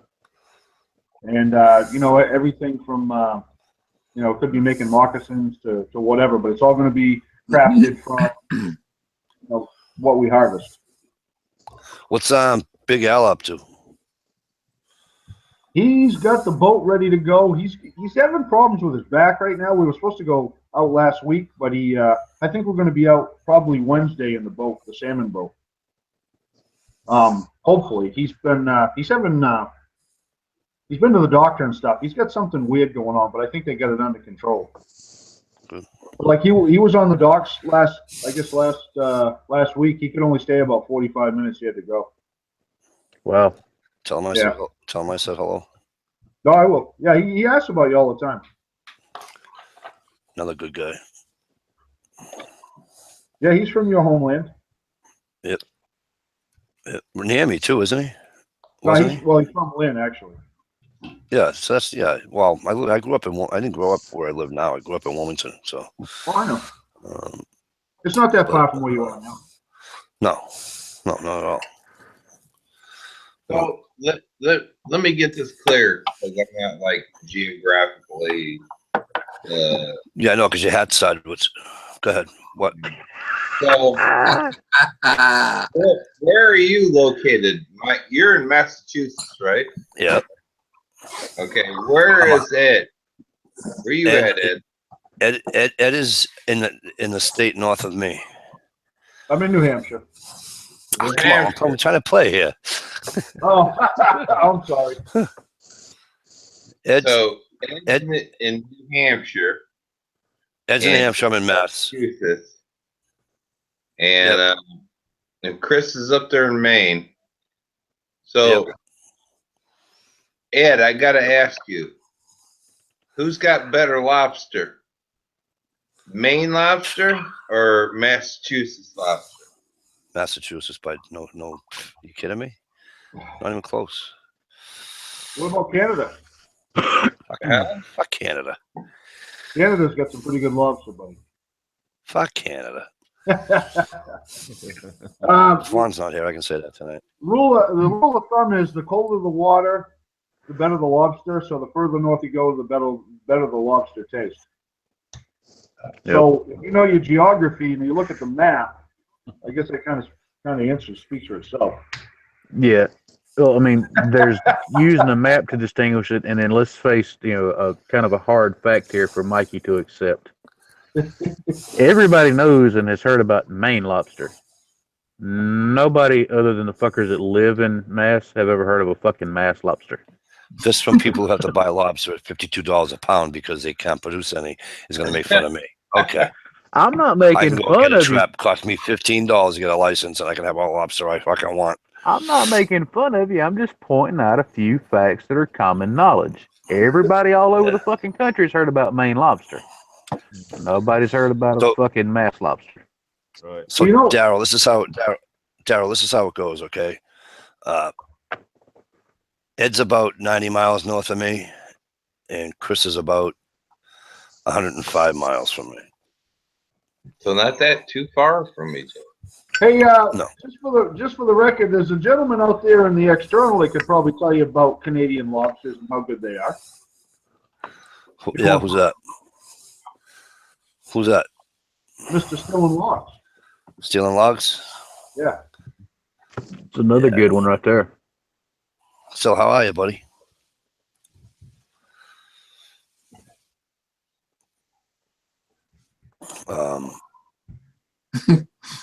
Yeah, so we're kind of close because I'm on the border. I'm on the Mass New Hampshire border, so it's like, I don't know. We're nowhere near any type of lobsters, though. I'm telling you. No, none. No, you guys get crayfish. That's about it. Well, the thing is, I think mainly the reason that Maine lobsters have such a legacy is that's what they used to feed the prisoners, and that's where they got their reputation. I think that's where they got the reference. Yeah, back in the day, that was trash food. Oh yeah. Yeah, well, they eat crustaceans at the bottom of the ocean floor. I mean, yeah. So you think about it. I mean, they're. If you've ever, Mike, You think you're mad at me now? The one thing that's better. The one thing that's better than any lobster you'll ever taste is a blue swimming crab that you get down in the Carolinas. They make lobster. Hell yeah. The blue crab. Oh yeah. It's bad enough. It's bad enough. See, NH Trapper and I, we almost ate a whole pot of bear meat chili with bear meat in it. All right, we almost ate the whole pot. We were this close. As of now, we ought to be nice and save some for everybody else. I never got your beaver. You made stew out of the beaver, didn't you? Me? Yeah. Yeah, I made 16. Did you make I made the 16. My flat tail soup. Did I make it that weekend? Yeah. No, because I didn't get any. No. You must have made it after I. No, we had etouffee that night. I didn't do it. You must have made it after I left. It's all right. I understand. We were making it as you were here. You insisted on leaving, if I remember correctly. I had to. It's late. I only stayed that late because Chad and NH was still there, and Chad and NH weren't still. I had to go. She was working. I understand, but I'll make that. I just got a new recipe. I just came up with a new recipe with the New England beans for beaver. It's really good. I don't know. I don't have any beaver meat. Do you know anybody with any beaver meat? Yeah, I got half a friggin' freezer full. It adds up quick, don't it? I'll give you my address. I got it in with FedEx, so I'm not worried about it going bad. I got more beaver right now than I do venison. You know that in Michigan, what you guys are talking about is fucking hilarious. It's beaver meat. Fucking whole thing of beaver meat. That's what you do. Yeah, I got beaver meat. The thing that tickles the hell out of me about it, Ed's over here calling it venison. Where I'm at, it's just deer meat. We don't attach the fancy name to it. And Mikey's talking about damn Crayfish. That's a crawdad, motherfucker. What the hell's wrong with you? Up here it ain't. Yeah, but up here they ain't. Up here they're crayfish, and Ed knows that. I know. Up here they are spelled crayfish, pronounced crayfish. Crawfish, mud bug. Right? Nope, that's when as soon as you get below the Mason-Dixon, that's how it's written. Well, that's where crayfish become crawdaddies, and they go from this big. Exactly. Yep. Right on Me too, there. Gear. I gotta go catch me. We gotta go. Ed, you want horn pout at all? Yeah, We gotta do some horn pout because I love horn pout. you can horn pout off my front porch. Sounds like a plan. I love knowing there's somebody else that can hunt and fish and whatever off their porch, knowing it just fucking crawls right up under Mikey's head. And I'll tell you though, once you've, it's kind of hard to talk about eating beaver without opening up a whole worm can of jokes, but Right on. No. I've eaten a lot of beaver, I'll tell you. You know, and that's what I was saying. That's what the joke was about. But hey, guys, I'm gonna get off here. And Mike, thank you for having me on here. And it's nice seeing you, Stump. Oh, it's always cool to see you, brother. And all you guys and Ed. I get a hold of me, Ed. We'll be doing some like talking and everything. Okay. I'll get your number from Mike and we'll converse a little bit, but put it in the back of your head to make a trip east. Oh yeah. Yeah. Or anything for that matter. Anything you want to come out here for, but if you definitely want to do some ice fishing. Oh hell yeah, definitely. But I want to say, man, guys, thank you for having me on, and you know, you rock on, guys. Nice to meet you, camper. You too. Right on, man. He's a good dude, Steve. He really is. Who's that? Yeah. Talking about Daryl. My other brother, Daryl. Did he leave? Yeah, that's what he was doing the whole, see you later thing about, Mike. I wasn't here, you idiot. Oh, okay. Oh, forgive me for not paying attention to you during your chat. I guess that is kind of an asshole move on my end, but I had to get a Mountain Dew. right on. Take the wrench away from you too. Huh? Tell about the whole, beaver in the freezer thing. Yeah. Beaver is one critter I've not eaten yet. Had the chance to. We our little campground up there in Wagner. It's like an hour ride north of us. The pond up there, we had some beavers to get in it. And they hadn't started building any nests or lodges or whatever you want to call it. And the only rifle I'd brought with me that particular weekend was a damn 300 Win Mag. That'll do it. Yeah, pretty much. Yeah. Overkill, right? Yeah. Yeah, well, here's the thing. This fucking beaver decided to show itself probably 30 fucking yards away from where I was standing, and I just happened to have that rifle with me. The whole reason I took it, I got a range up there too, and I took it, put the scope on it, lapped the rings and everything, zeroed it in. And yeah, I bought that rifle. There's nothing around here for me to really hunt with it. It's just I wanted a fucking 300 Win Mag, so I fucking bought one. Zeroed the sumbitch in, and of course I had some ungodly, nasty fucking hollow points in it. Yeah. Dude, a beaver is a nasty critter when it explodes like fucking confetti. There was shit every damn where. Yeah, they do carry a lot of that with them. Ooh. Like I said, that motherfucker was no more than 30 yards. I mean, realistically, probably closer than that. Because, I actually aimed just up under it because I had it zeroed at 200. And it was like the perfect fucking broadside center mass shot. That motherfucker just... You should have barked the beaver. Dude, I could have hit the water 6 foot away from that son bitch and the concussion would have killed it. Right. Yeah, Actually, I'm taking my 300 to the range Sunday, Stump. Hell yeah. I need to get mine out and shoot it more often. After I was... Which range? The one up at, in the Pemminger West, up in Holderness, Mike. Then would you watch it? Off 3A? I mean, off Route 3? Or No, it's 175? off. It would be off route. 175. Yes. Up by the school? Yep. Well, no, this come this way. But you're right. You're right. Yeah, It's go down almost- towards Center Harbor. Yep. I know it well. Anyway, they got a 200-yard range up there. That's why we go up there. Plus, we're up there shooting trap. Right on. Going up there. Like I said, I need to take mine out more often. I've had that thing, just over a year, and I bet I hadn't even put 600 rounds to it yet. Maybe 600 rounds. That's not bad for a 300 Win Mag. Most people don't even shoot them. Yeah. Oh, they shoot them once. Right.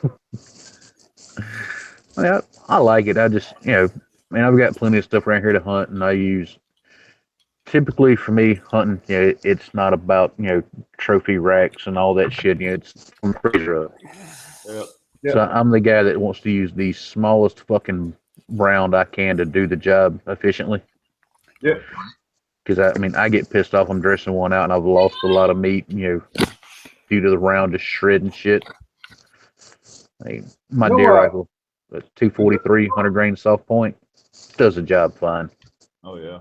You could probably get by with a 223 down your end, couldn't you? They're not. How's that shit work? They won't let us use the 223 and the 5.56 for deer hunting. Okay. But you can use pretty much any 22 diameter projectile on centerfire other than the 223 and the 5.56. Okay. Like the 22 250s, they don't flinch about that. The 220 Swift, but using the 220 Swift on a deer, man, it's overkill. I mean, the sheer velocity, you'd lose 5-6 pounds of fucking meat easy. Yeah. Well, somebody chisel this in stone, because I think that is the first rule I've ever heard Stump said he had to go by. I didn't say I had to go by it. I said that's the rule here. Well, you know what I mean. All right. Give me 1 second. Yeah, I just go got ahead. capped. I just got capped big time here. It says this worked for Uncle Cal. Let's see if it works for me. Mikey, you owe me a knife. How do I owe you a knife? Damn. Jake Greg Campbell doesn't pay attention to hockey, does he? Okay. How can you live in the Northwest and not watch hockey? Damn, that's like living in Canada, not knowing about hockey. Hey, Mike, I just looked at the time. I got to get up in about 4 hours to go fishing. Oh, When you fishing tomorrow? Down at the docks. If I wasn't busy with my brother, I'd come up and fish with you. Right down on the docks. I gotta help my brother do something, but I'll get up there. All right. Well, try. Anytime. Just let me know. I will. And like I say, I'm leaving the 15th to go south. But if you want to do some turkey hunting prior, Yeah, I want to do. Yeah. And when you come back, we'll do trout fishing. maybe we'll do some brookies too. We'll turkey hunt in the morning and brookie in the afternoon. Yeah, we can do that. Nice. Yeah, You can't hunt past noontime anyway. she's getting right. She's getting the wife's getting all antsy about me not ever shooting a turkey. So We'll fix that. Kids see turkey. Your turkey line. okay. All right, but I got to jump off. It was nice hanging out with you guys. All right, bro. I'll talk to you soon. Cool to see you again, Ed. Take care, man. Good night, Sandy. Yep. Later, Miss Sandy. And yeah, I understand, like he was saying, it's colder there longer, and but man, turkey season opening that late, and you can only hunt the first half of the day. I mean, hell, I've killed 2 already this week. Right on. Well, they don't want you to shoot them stuck in a snowbank. Well, it's true. Well, we've done that. I've seen hunting videos in New Hampshire, turkey hunting, and there's still snow. Yeah. That was 2-3 years ago we had all that snow. But I don't know where Driver is, Dish. I have not a clue.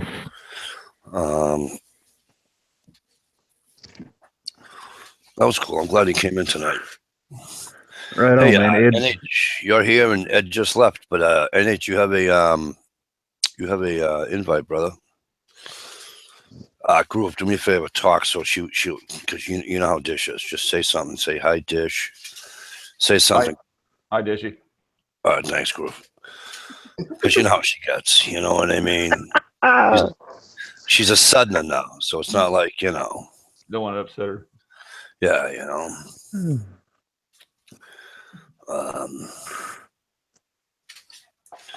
Good to see you, Bri. How you been, brother?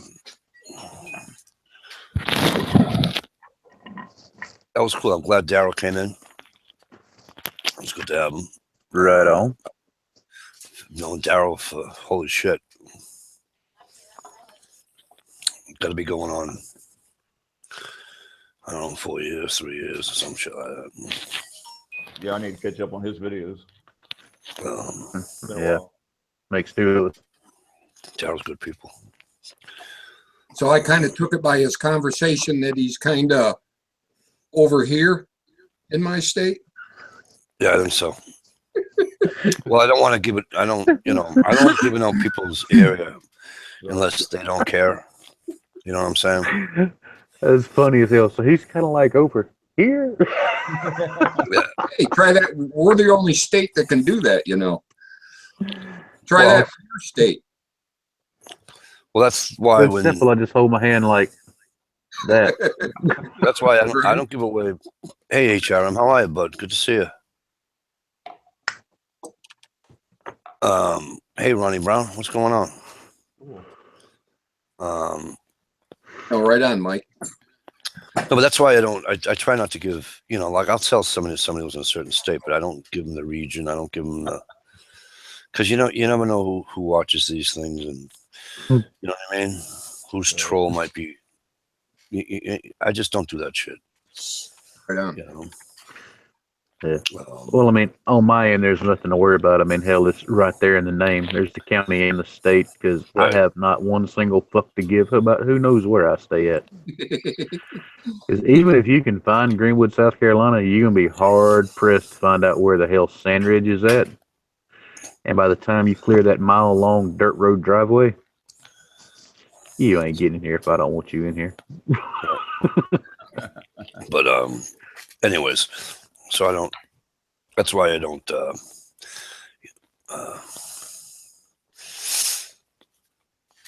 Now, if I've known you for a while and you said,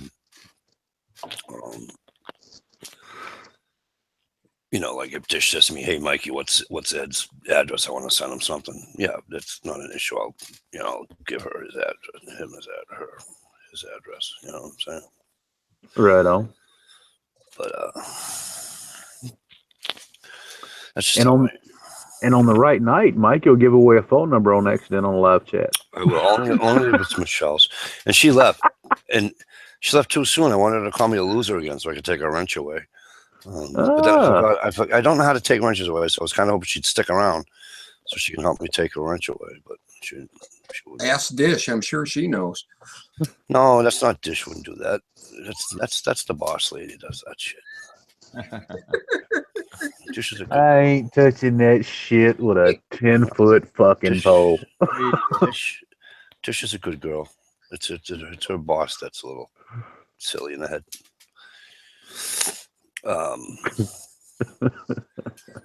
Kira, I was just being funny, bud. Really. Cool. Mike, if you got to tell somebody you were being funny, you weren't all that funny in the first place. Well, you know, Kira's a Southerner, you know what I mean? So, you got to explain it to them. You know, so. The Arliss Wonder's gonna fucking pick on Southern folks again. Go figure. Fucking right. Fucking right. I might pick on anybody and everybody I want. You know. You got plenty of instructions out there, Mike. Fucking right. Damn. I'm not going to picture with a crayon. No, you just eat the lead chips off the fucking wall. I mean, Jesus Christ. Here. Oh, shit. I'm not the one that needs a picture with the crayon.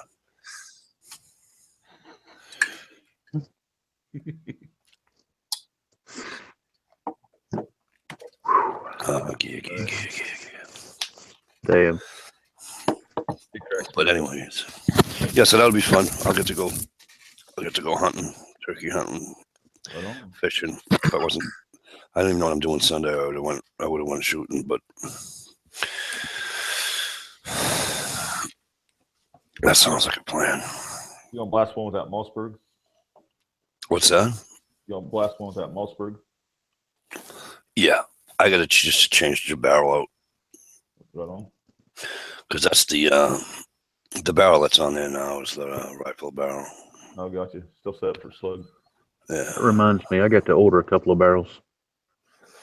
So I'll change the barrel out and just put in number 7 turkey shot. I think that's what I have to shoot. I don't know if New Hampshire has that stupid ass law. Well, I know Mass does. Mass says I have to. I think it's. I want to say number 7. But when I lived in Louisiana, I used to use number 2s on them bad dogs. Either you miss or you whack them good. Right. the last time I went, Dish is still there. She'll tell you. Dish laughed her ass off when I told us. I went once. Okay.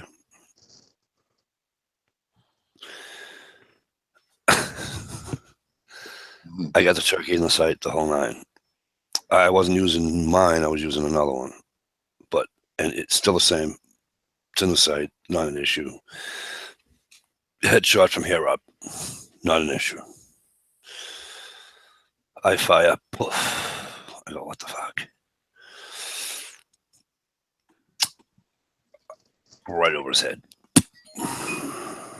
The hell?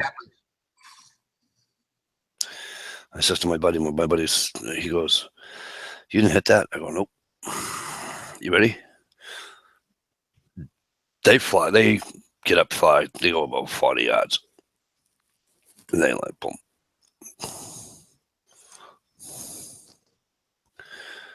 I fired again.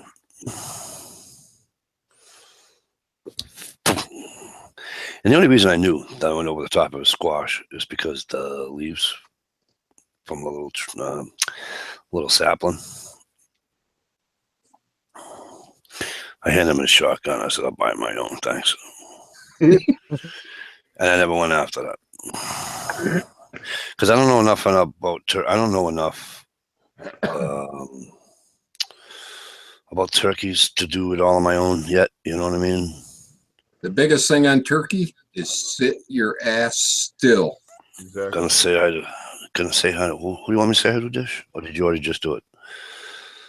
She did it. What's she saying? Oh, DSW, in case he is watching. Hi, DS. Right on. And good for you, Dish. Mikey, on your turkeys, as far as your sight picture, you know, from where the feathers stop going up the head, the neck and all, don't aim for the head. No. Well, that's what I was aiming for. No, aim like in the middle of that exposed meat of the neck. Because you got to remember, your pattern's going to spread, so you're giving yourself more opportunity with that shot to hit more of the head itself. Right. Because, like, I know a buddy of mine that aimed for the, he aimed for the body, and the thing, I swear to God, the pellets bounced off the fucking bird, and he just flew away. There's no need in shooting a turkey in the feathers. With a rifle, yeah, you could pull it off and kill it. But yeah, it was. But 3-inch number 4s, like I say, kind of shoot center of the neck area. Just like Steve was saying, there ain't no getting away from that shit. Hey, Chris, how are you? Good to see you, my friend. You got to jelly head them. Yeah. But the big thing with turkey, like Steve was saying too, man, it's all about being still. They can pick up the slightest movement from fucking 200 yards away, dude. But here's the thing that kills me about turkeys. And I don't understand. And people tell you that, oh, they can smell this, they look at you funny, they fly away. So there's got to be 15 of them or more, right? And they're on this guy's farm right by the road. So I stop the truck, I get out, I walk over to and I'm not obviously being quiet about this, okay? Right. I got right to the fence. and they're all looking at me. Every freaking one of them. No, one of them was moving backwards, flying away, doing anything. No. You didn't have a shotgun in your hand, did you? No. Well, there's your problem. Right? And then a buddy of mine's got him, he lives in the neighborhood where you can't shoot a fucking, can't do anything. But they'll jump in his back, they'll come into his backyard and they'll walk through and everything. He's been out in his backyard doing shit, and they'll walk like a cat, like right by his feet. Boom. Not even bother him. Yeah. Well, they know they're safe. Yeah. Well, my point is that is it different where you go, because it's like the deer around here. I call them urban deer. They don't care about the smells of cigarettes. They don't care about smells of vehicles or the noise of vehicles or any of that shit. They just don't care. I mean, they're eating on the side. They're grazing on the side of a highway. And I don't just mean a 2-lane highway. I'm talking about a 4-lane, 70-mile-an-hour speed limit highway. Oh, yeah. And they're right on the side of the road grazing. Yep. So I call those urban deer. Mm-hmm. I really do, because, they're used to all that noise, all those different smells, all those different, Yep. Our turkey's the same way. Yeah. Every animal out there is like that, Mike. They're used to their surroundings. They know what's normal for where they're at. Perfect example, okay? A fucking tree squirrel. Damn old tree rats, right? You see them, the ones that are in cities, they're using power lines as bridges to get over roads and shit. They're living in people's attics. You don't have that shit out here in the bushes where I'm at. Because the motherfuckers know every damn thing out here is wanting to fucking eat them. Right. They hide every fucking chance they get. There's none of this shit a city squirrel, you live in a damn town, you got them in a damn tree in your yard. You can keep throwing them little pieces of bread and corn and fucking peanuts and shit. And sooner or later, that son bitch will tame down and get used to you to the point you can pick him up, bring him in the house, open the refrigerator, and he'll get his own fucking glass of milk if he wants to. Hey, Frank, good to see you. Thanks for coming in. I mean, turkey's no different. Deer are no different. That's their house, their home. That's their normal, And Frank, one of these days, I want to have a cup of coffee together, bro. Yep. My fellow masshole.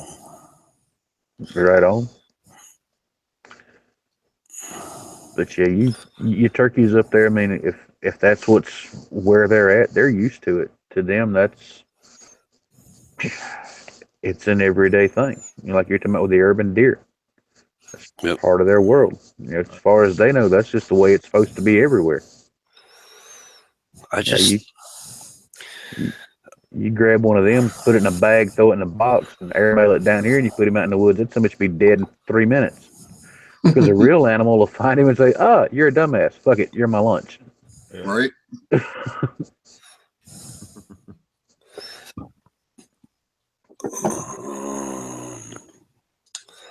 Yeah, Chris, but I don't want to shoot it in the body, because I want the breast meat, and I don't feel like picking out fucking.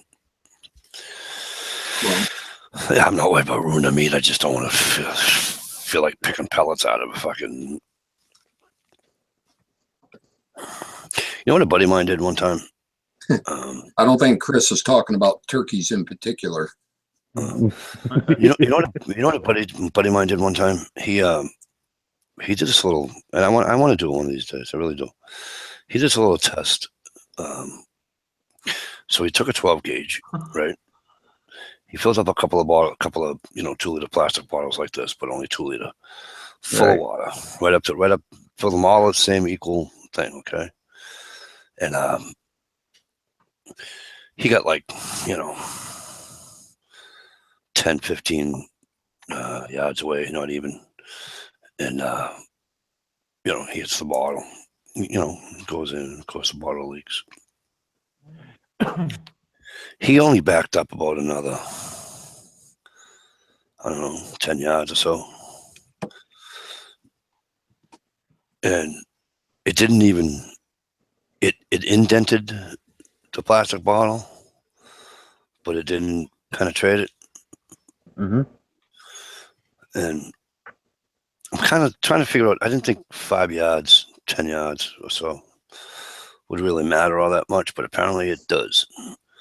Yeah. What was he using? I don't know. I forget the, I forget the, what it was using for ammo. It was all,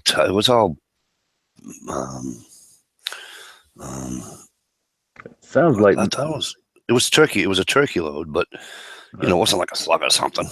Yeah. Obviously. Hello. well, But well, you know why that happened, right? it was a 12 gauge too. So Yeah. But you understand the math as to why it happened, right? well, yeah. Smaller shot, the individual piece of shot don't weigh jack shit. It has no mass. Right.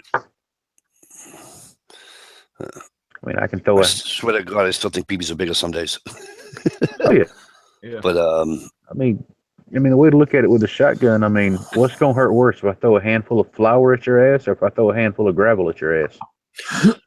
but I'll tell you, I was watching that show, and that guy got peppered with a fucking bunch of, and that hurt. He got peppered. He shot his uncle. He shot his uncle. Yeah, and they were turkey hunting, and his uncle said, "I'm going to go up here," and then you don't wear orange, and he was sitting at the edge of the field or whatever, and the kid saw the turkey coming through, and he just went boom, and he peppered his uncle, peppered him. That's gotta hurt. Oh yeah. Chris, good to see you. Hope all is well, and keep those updates coming with the videos, because that was cool. All right, brother. Right on. Yeah, Northwoods right Law. Northwoods Law. He peppered his uncle with a fucking turkey load. Not good.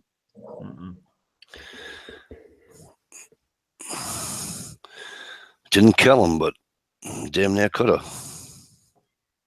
Right. Wrecked them. Damn near killed them. Damn.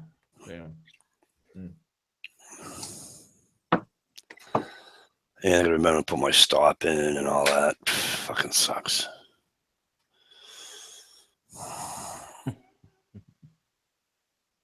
Well, yeah, because we get caught with more than 3.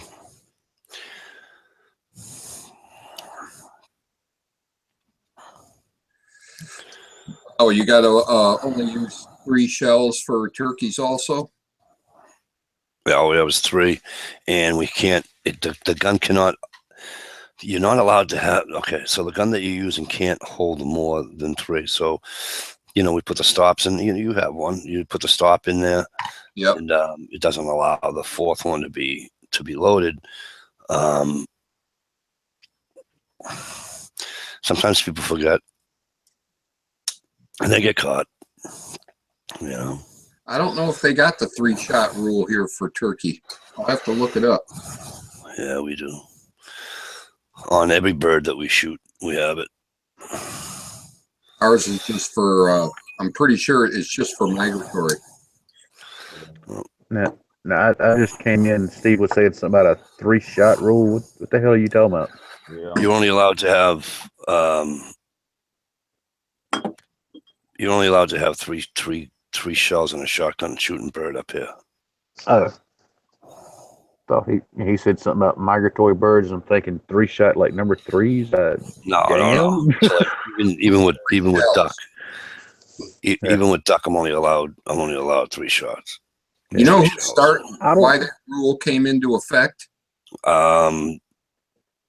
Somebody told me. Who the hell was it? Somebody told me, but it had nothing to do with conservation or anything like that.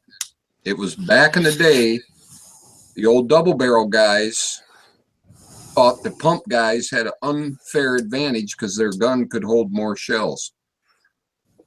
Yep. That's where that rule came from. So they went to 3.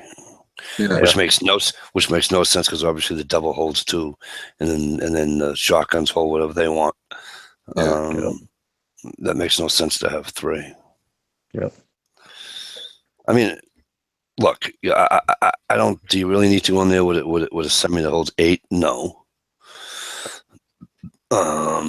Well, that was the back in the day when they were market hunting for ducks. Yeah. And the guys were going out there and just waylaying them. And double barrel guys who didn't want to buy a pump didn't like it. Yep.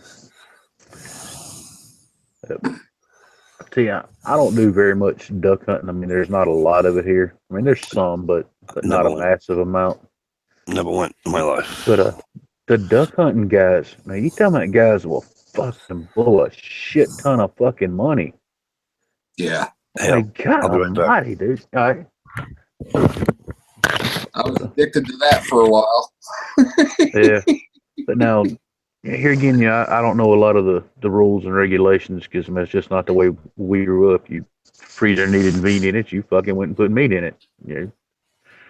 But I do know here in South Carolina, any waterfowl, ducks, goose, whatever, you're not allowed to use lead shot anymore. You have to use steel shot or either that bismuth stuff, something like that. Yeah. They're starting to get concerned with I don't know, I guess over enough time and enough lead pellets in the water, it could cause some serious fucking health issues, but I don't know.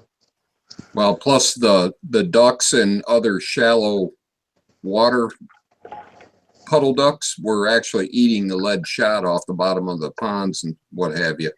Oh, okay.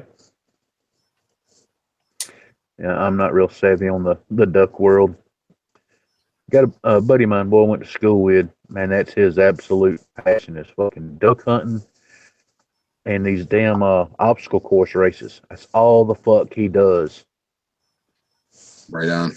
And I'm like, he's the same age I am. He's had 3 knee replacement surgeries. One knee's been done twice.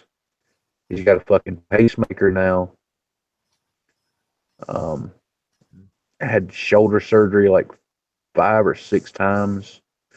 He's had back surgery twice. I'm like, dude, what the fuck? We're the same age and you're in worse shape than I am. I drive a truck. You fucking jump over tires and shit. What the fuck? He's like, I enjoy it. I feel better. I said, you feel better. You got more goddamn scrap metal in your ass than a fucking junkyard, but you feel good. Yeah, fuck you. You're retarded. One of these damn obstacle course races he goes on, man. He was there. It was here locals. Hell, I went, cheer my buddy on from high school. I mean, hell, we play football together and shit. We've had a few beers here and there. They had this wall, like you see in the movies. They're training troops and shit. It's a wall, a couple ropes hang up. Damn thing's like 12 foot tall, right? Mm-hmm. He makes it to the top of the damn thing, no problem. But that whole part of kind of like lay down on it, roll over, and then slide down, hanging from it, and then let go. Yeah. Yeah, he totally fucked that part up. The secret is you can't miss that first grab. Right. Yeah, the end result of that one is me and the 2 paramedics were there, and another buddy of ours toted him out on a damn stretcher because the damn thing with the wheels wouldn't roll over the fucking ground out there. So we had to tote him and this goddamn 90-pound fucking cast iron stretcher thing. Compound fucking fracture of his lower leg. Fucking bone sticking out through his shin about that damn far. Oh. Yeah, so that was, a set of screws and damn rods and all that. Oh, shit. As we were toting him out, and he's hollering and squalling and all this, I said, motherfucker, I thought you said this shit makes you feel better. That don't look like it feels better. He's like, God damn it, stop, shut the fuck up. Get me somewhere to get some help. Yeah, I heard they hurt worse when you can actually see the bone. Yeah, I would imagine, yeah. Yeah. Gross. Yeah. And he fell, went to screaming, and a couple of us got over there. I'm like, nah, dude, That little first aid kit I got, yeah, I've got a fucking cat tourniquet and sutures and all that shit, but I can't do jack shit for you, dude. I get you. I told him, I said, I'll go get you a beer out of the cooler if you want me to. He's like, motherfucker, get me to a hospital. No, those little first aids work on anything. You just hit him real hard in the head with it and knock his ass out. Right on.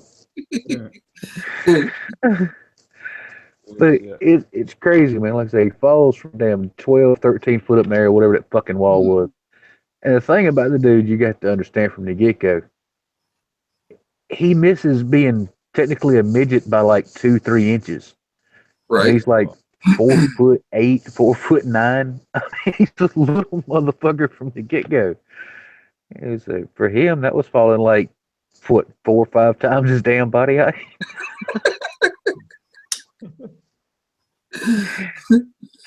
He's a little in high school, man. No shit. Everybody called him Squirrel. Because he was little as fuck. I mean, he wasn't much bigger than a damn squirrel, you know? Right on. But I will have to give him credit. He was probably one of the best fullbacks we ever had because that little son bitch could run 100 mile an hour. Right. He was so short when you duck down to, dodge a tackle. Hell, he wasn't no higher than your fucking belt buckle to start with. I tell you what, when you're small like that, you got to be fast because if they catch you, you're in trouble. Oh, yeah.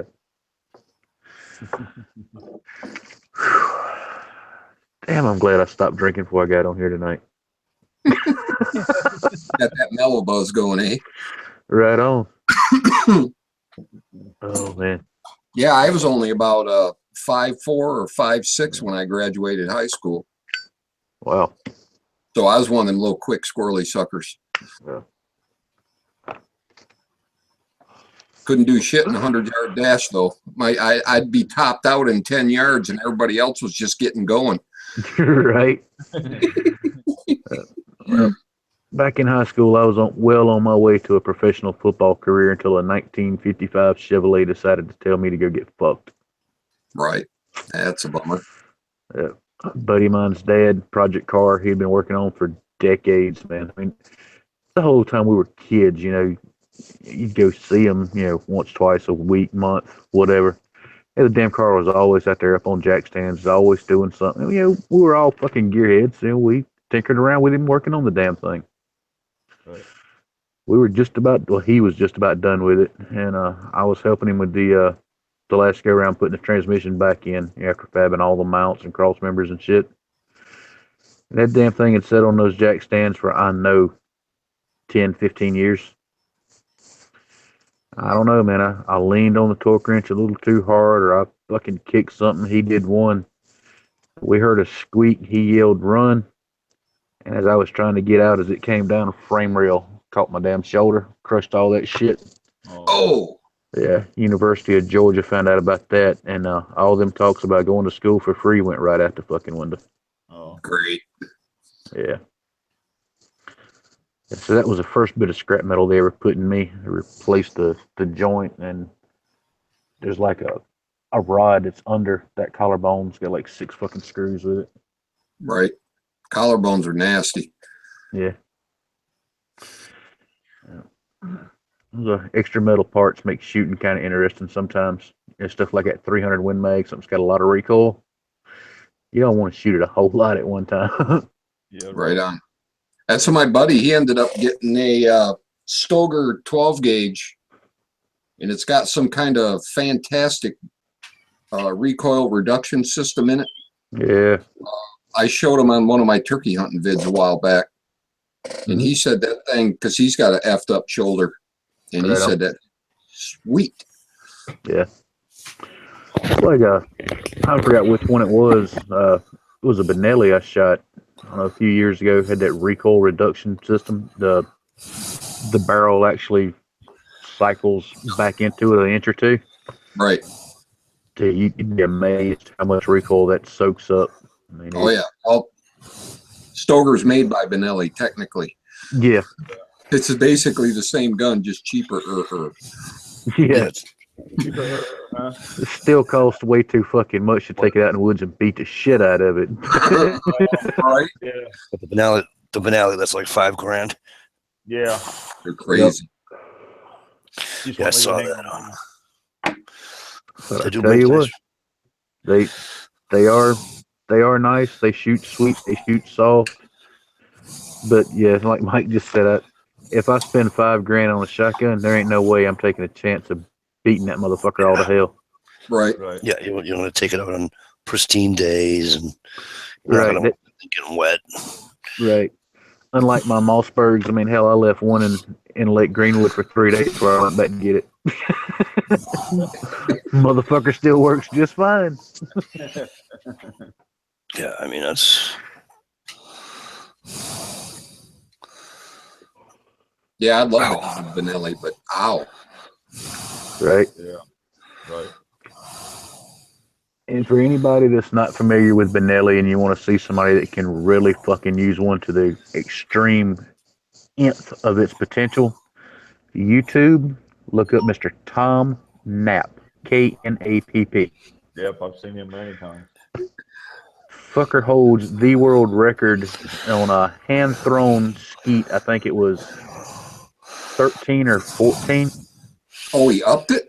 Yeah. Yeah. Yeah. Last time I seen it was like 9. Yeah. Nah, he's like double digits now, 13 or 14. Yep. I think it was a Supernova he used with the damn extended tube on it, like Jerry uses in competition on his 3-gun. Yeah. Slung him up there. That damn thing sounded like a fucking machine gun going off, dude. Yeah. And when I seen him break I think it was like 9 or 10. When I seen him break that record, his first bout, he accidentally shot 2 with 1 shot. Yeah. He told him, that don't count. Right. We're gonna do it over. Yep. Yeah, I like that guy. Yeah. I've never gone skeet shooting.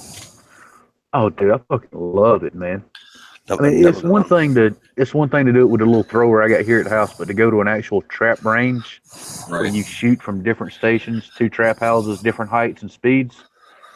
Oh, Mikey, man, it's almost as much fun as fucking. I ain't even gonna lie to you. Closest thing I did that was at the arcade.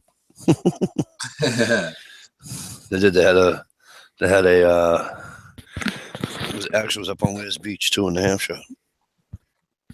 I went to Pasaki and they had this screen. Shit had to be 8 foot wide, probably 6 foot tall, anyways, or better. Yeah.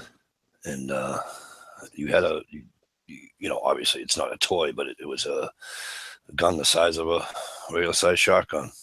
Right. And it was something, Tell you, if I ever get any of y'all down here, especially you, Mikey, as far as trap shooting. Yeah. I don't know if y'all know it or not, but the town next to us, for the county, Edgefield, South Carolina, is the world headquarters for the National Wild Turkey Federation. That compound they have out there, there's a building that would probably fit 6 gymnasiums, high school gyms into it, and probably 4 of them wide. The entire thing is their museum. They have an indoor and an outdoor trap range. Might be book. Yeah, it's cool to go out there, especially when they're having the tournaments. A lot of these guys. I mean, there's guys that show up there from like Germany and shit. I mean, these dudes shoot trap for a living. Dude, you want to see some cool shotguns? This one guy in particular, I met him.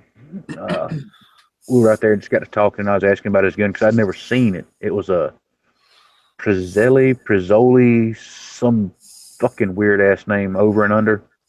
The vent rib, it arched up like 3 inches and then tapered down a little bit, 3 beat. Beautiful fucking custom made gun. He let me shoot it, after the tournament and everything. Dude, I tell you what, I was in absolute fucking love with that thing. I mean, it wouldn't tailor fit for me, but it fit me really damn nice, Right. I like that.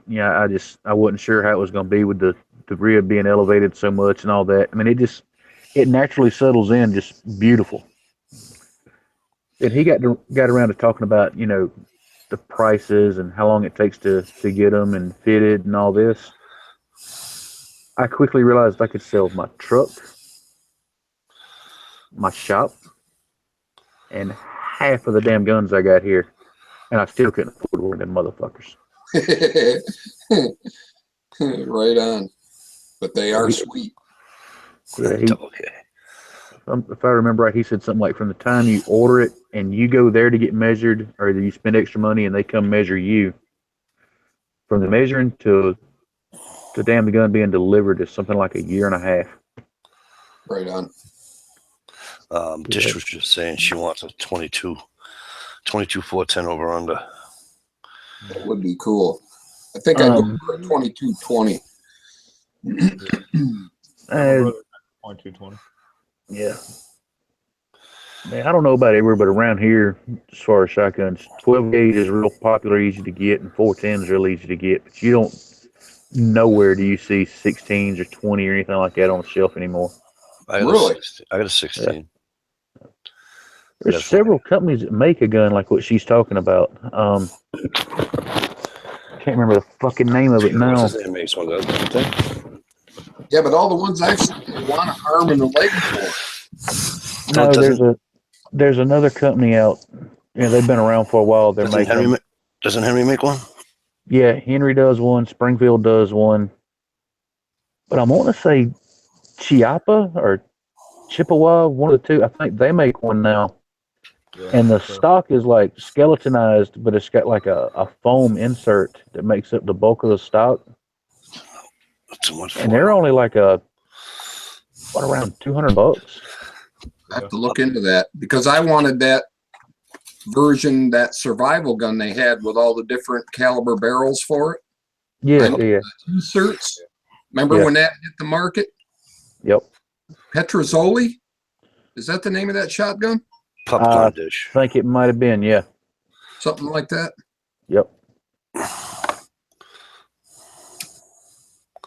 Fucking Jiffy Pop. It was popcorn. Yeah. YouTube has a bunch of videos out touring that factory. Oh yeah. And they walk you through making those shotguns. I'll have to check that shit out because that thing was fucking sweet. Dude, they still got the old guys on the bench with the big thick glasses and the hand files and stuff. Yeah. Yeah. American walnut though. Yep. I'm looking forward to watching Ed's video on making that longbow. Oh yeah, hell yeah. I'm all over it. Because that's just, and I got his friend Brian that I was asking him about. He this guy is just, if you don't know who I'm referring to, when you're watching Ed's videos, he's the one who does the maple syrup with. He dresses in a kilt, and he lives his life like back in the day, we'll say. And he's not that he's off grid. It's just that he, like a lot of his tools are the old hand tools. In other words, you're not going to go in there, like they're not going to make those. I guarantee you right now, they're not going to make those bows. You're not going to see a friggin' belts, all these, modern. Right, straight up draw knife, smoke shave, shit like that. He's gonna have the old corkscrew drills, he's gonna have all this old stuff in there, and the guy for some reason that guy just interests the hell out of me. Talking about old tools reminded me of a weird tool I seen in a video today, and I'm curious if I'm the only one on the planet that's been living under a rock. Did anybody else in here know that at one point in time they made a gasoline-powered skill saw? No. I've never heard of it. It's one of the guys I'm subscribed to. I can't remember his name right now for shit. Video went up today or yesterday. It was a Home Light brand. Had a big-ass fucking chest that it went in and everything. And he had to clean it up. Yeah. It was a fucking gas-powered skill saw. Wow. That shit was neat as fuck. And he got it running and showed him using it, but, You would think, fucking chainsaw motor spinning a damn circular saw blade, that motherfucker just eat through wood like hell. No. No. It's, I mean, you put a brand new, fresh, sharp blade on it and everything, but it almost sounded like it was governed to about half throttle or some shit. Gotcha. Yeah, no, you need some. Well, you even look at the you can add your clipper. You what do you call it? You weed eater, your weed whackers. Yeah. I had one that I could put a blade on mine. Yeah, the one I've got, you can. But I mean, this thing looks like. But it's for small stuff. Yeah, and like inch or two. Yeah, and even with the small stuff, it sucks. Yeah, it's dangerous. All of the hours dangerous because they get stuck and then you get cut. Yeah. I tell you, one thing I did get for the weed eater. It's like a fuck. I guess it's probably 12, 13-inch chainsaw bar. Yeah, and it's got two other poles that you stick in it, and you're gonna give you some reach. Yep. And you do it for the tree trimming. Yeah, I love that stuff when it comes to clearing shooting lanes. What do you got Troy built in? Huh? What do you got Troy built in? Where you got all the different attachments? No, it's a steel. Shit, I don't forget it. It's the. But they all do it. Yeah. Most of them all do it. Ryobi does it. Right. Some do it better than others. Yeah, but I think Ryobi, I don't know how you pronounce it, but they have all the goodies, all the attachments. Yeah. Still, like Stump was just saying, still does it. Yeah. There's another one. Yeah. John Deere. I think John Deere does it too. Yeah. But they're really cool to have. Yeah. Like Stump was saying, you put the bar on there, and you climb a ladder, you can delimb shit, and right on. You can do a bunch of shit with it. It'd be like weed eaters and shit like that. Steel's all I use, but my chainsaws, nothing but a Husqvarna. Or the proper enunciation is Husqvarna, which I'm Southern, so I just call it a fucking husky. Yeah. No, I like them, but I'm old school. I'm a still guy. My dad had a still chainsaw and all that, and right on. It's the same thing here with me and the Huskies. I mean, I'm not saying anything bad about Steel chainsaw. Steel makes excellent shit. They really do. There's a reason most every town, county, or whatever, chainsaws they own are Steels. But here again, we grew up out here in the woods, and the Husky was that's what everybody had, and that's what we've always used and what we're used to. Yeah, right. Plus, simple fact, I can take a 268 XP and I can put a fucking 30-inch bar on that son of a bitch and take out anything I want to and never bog it down. Right. I'm good with that. I like the way those monsters run. Yeah, and monster is the key word. You throw the fucking big husky around all day, you're either gonna be dead come dinner time, or you gonna be a fucking pack mule with two legs, one or the other. Right. What a buddy of mine did? He so he's got the the gas powered leaf blower. Yeah. And he put a reducer on it. Yeah, he goes to the store and he gets this. It's a reducer. It's like a 4B. You can get a whole bunch of different reducers, but he got a 6x4 or a 6x3. So he attaches it on there, right? And he starts blowing his lawn. I'm like, Jesus Christ, dude. He's like, oh yeah, look at this thing now. I'm like, fucking retard. Ripping the fucking grass up that son of a bitch. I'm like, you're such a tad. You're right there, Stalker Steve. All night used to be the boss. Yeah, way back when. Yeah. Pops has got an old one. Chainsaw. It's a small one. I think it's like a 20-inch bar on it. It was made by a company called Wizard. Yeah, that's all I got. I got a small one. I think mine was 18. Yeah. Because I don't take nothing down. I'm not an arborist. I ain't taking down no fucking. I don't even take trees down. I don't even. How do you guys say it? Fell. I don't take down trees. Here again, Mike. Southern. We cut that sumbitch down. Yeah. See, I don't know how to fell a tree. Yeah. No. 8-inch. That's fine. Whatever. I ain't doing no tree that's big around. Screw that. What's up, Peanut? Scott? How the hell are you? Brother Paul, P-Nash Cars. Right on, Double K. Double K still is the way to go, in my opinion. It's just my. That's just my own preference, my own opinion. Have I had other ones that worked? Yeah, my wife bought me a chainsaw for my birthday, I believe it was, and it wasn't a still. It did its job. It wasn't by any means a cheap piece of crap, but yeah, I had it my way. Still is the way to go. Yep. And like I said earlier, there's nothing wrong with a steel saw. It's just I grew up running Husky, so that's what I still do. Yeah, that's all preference. It's all and what you like. Yeah, it's kind of like the difference between those of us that like 1911s versus those people that like those plastic fucking pistol-shaped brick Glock things. Yeah, well, get the weapon together here now, okay? Do what now? I says, get that shit put back together for me, okay? That's big, yeah. Parts ought to be here in a week or two.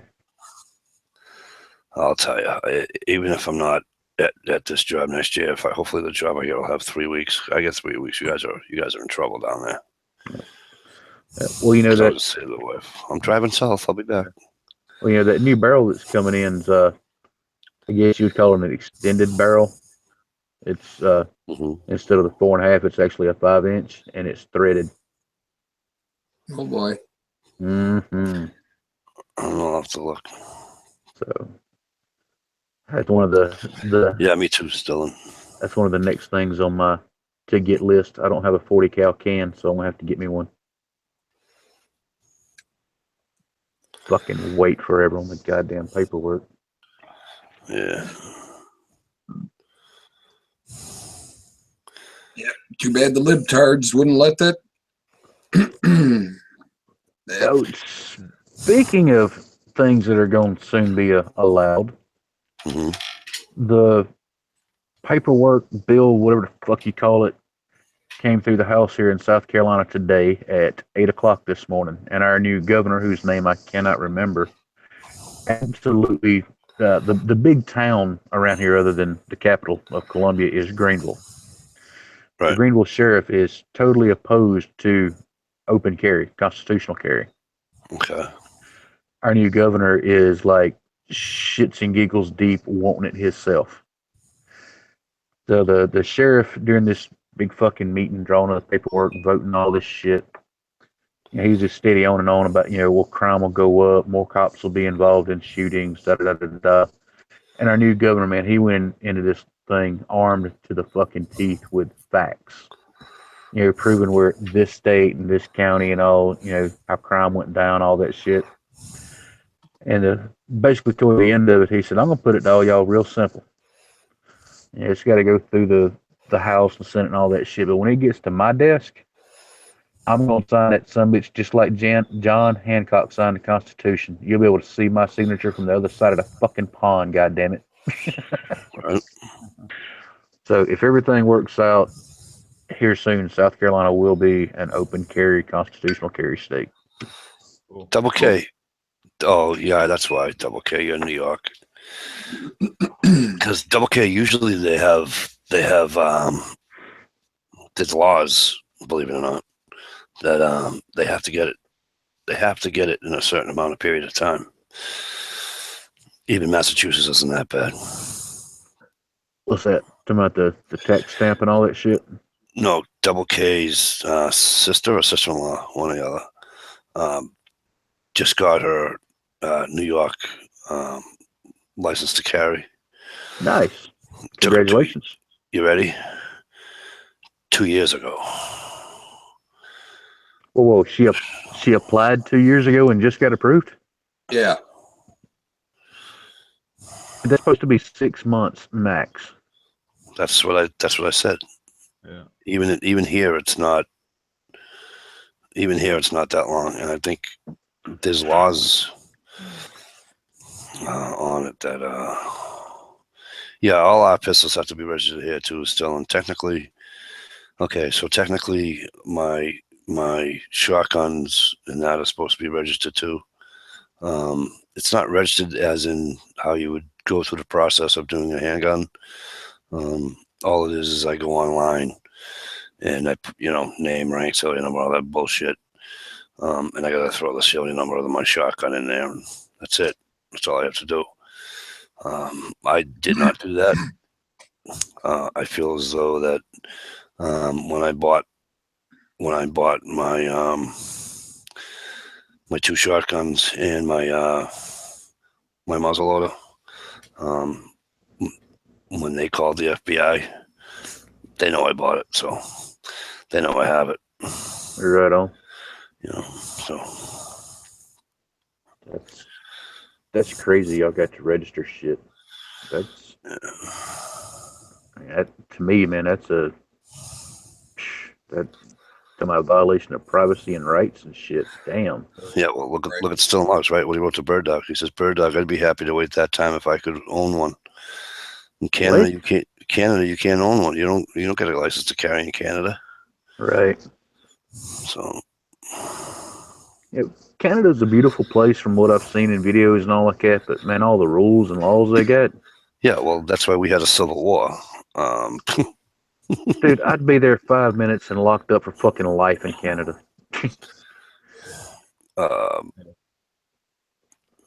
We kicked the English out. I think they're still under English, what do you call it, aren't they? Still in, don't you guys still go over the Queen's law? Some of it, I believe. Oh,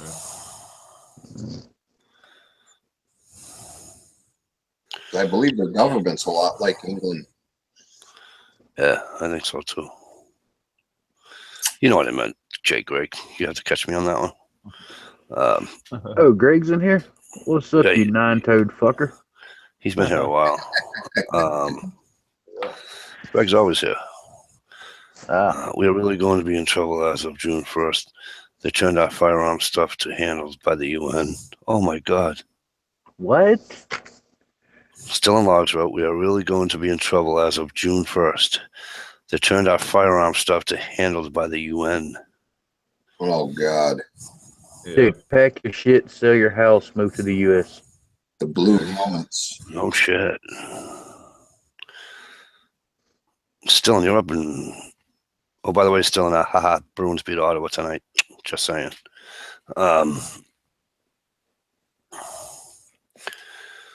That's horrible. And here I am thinking Massachusetts is bad. Holy shit. Damn. Yeah, Australia's like that. You can't have a fucking gun there, period. Well, so is in England. You can't have a gun in England either. Yeah. You can in Australia, but they make it such a pain in the ass that most people aren't going to bother going through all the crap. Right on. I heard one guy describe him and his buddy wanted to go shooting. The one guy owned a gun.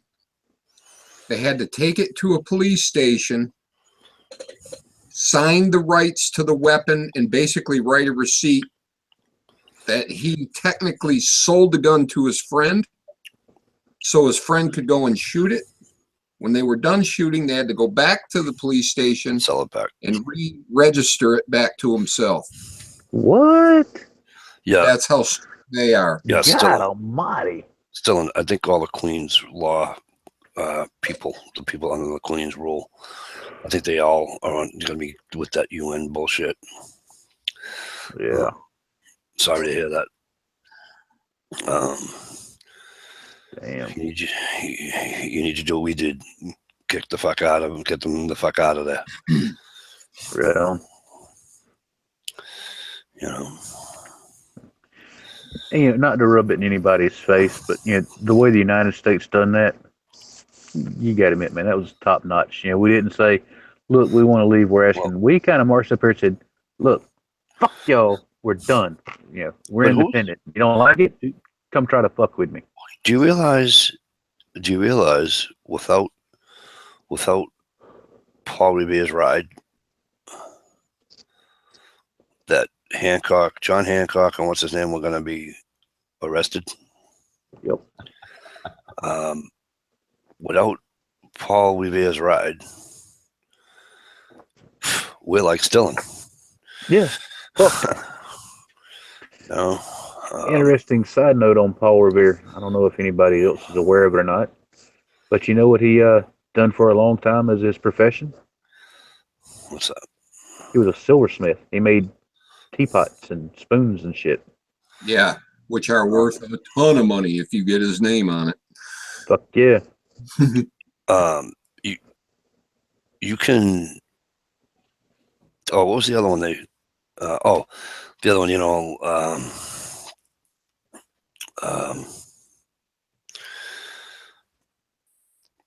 Put the Paul Revere's on his ride. You know, the red coats are coming. The red coats are coming. When they take the tours in Boston, and they do the reenactments, they don't say the redcoats or the British are coming. They call them something else, because apparently there was a name way back then that the colonists used for the English. Mutts. No, I forget what it was called, but he was probably running through town screaming, "Them cocksuckers are coming back! Right. Them cocksuckers are coming back!" But if you're into history and you're doing all that and you're ever this way, you can't help but see a sign everywhere up through there that they have the Freedom Trail, but you know they have that, and then they have all the signs up for Paul Revere's ride. So, right on. You know, if you're into history or what have you. Yeah, I definitely want to get up that way and check that out someday. But if you're also into history, then you know that the other day marked the anniversary of the first shots of the war. Right on. Does anybody know where the first shots of the war came from? Damn, I do, and I don't remember. Right. That's one of those things you can answer as long as nobody fucking asks you. Your brain goes, Yeah. Bird Dog will probably answer it. Right on. So I'll wait until I see some replies first. No Double K, Watson, Lexington, and Concord. While you're waiting, J. Greg Campbell has a message for Stump. Right. What's up? And he says, "Yeah, I am." He says, "Yeah, I am here. Been here, Stump. Learn to read the side chat, fucker." That's right. Love you, brother. Okay. You have to learn how to read first, J. Greg Campbell, before you can read the side chat. All right. Yes, Well, another two people wrote with Bird Dog. You're 100% correct. Another two people did write with Paul Revere. Right. Now, if you don't mind, I want to address this real quick, Mikey.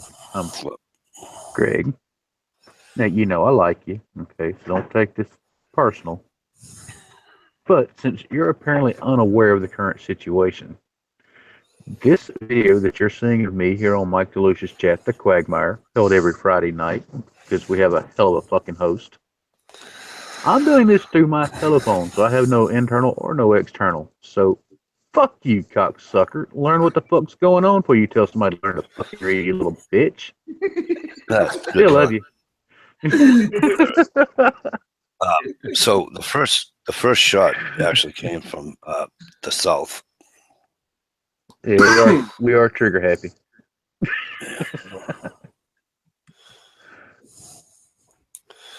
And if memory has it, if my memory is correct, I want to say I'm probably going to mispronounce it. Is it Sumner or Sumter? Sumter. SUMPTER or TER. Yeah, that's where the first one was from. Yeah, we've got a huge air base over there now. Yeah. So. How did they land behind them little log walls? Oh no, they've upgraded since then. Oh. Yeah. There are no more palmetto tree walls. Here's a little factoid for you. The gentleman that shot the first shot, all right, also went on to invent a game of Parcheesi? Baseball. Oh, right on. Trying to move it along, brother. Jay Greg says with a huge laugh, he loves you too, brother. Right on. Yeah, me and Greg, we kind of give each other hell whenever we can. Oh. Yeah. That dog has 2 Revere pewter candlesticks. Yeah. Jay wow. Greg. Those are nice. Fucker. Those are nice. He says he's going to sell them for ammo soon. I would. I'm not gonna lie about it. I got a bucket load down in the basement. I'll trade you even up. There you go. Hell, I'll drive up and deliver. Hell yeah. You're the closest one to him from all of us. Wow, you imagine holding that piece of history in your hand? No shit, right? I mean, I kind of get the warm fuzzies every time I pick up the Garand or like that old Springfield or something like that. But yep.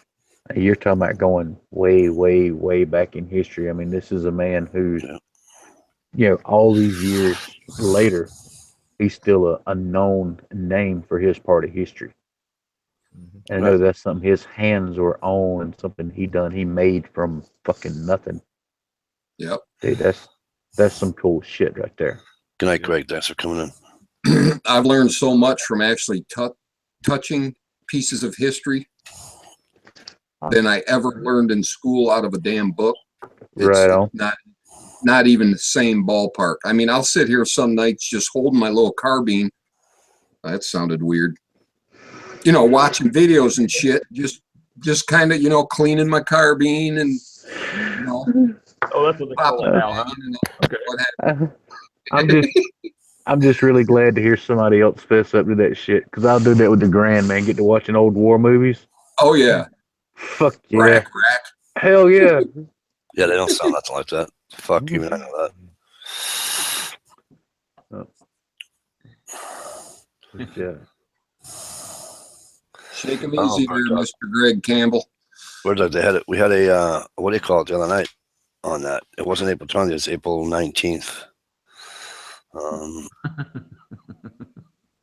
April 20th was Lexington, but April 19th.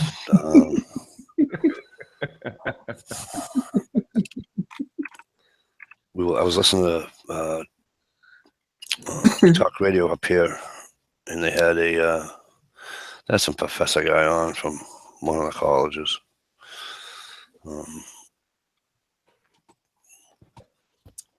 But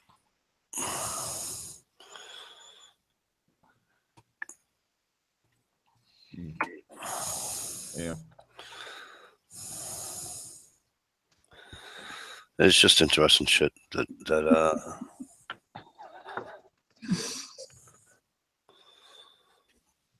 if you're into stuff like that. Yes, bird dog.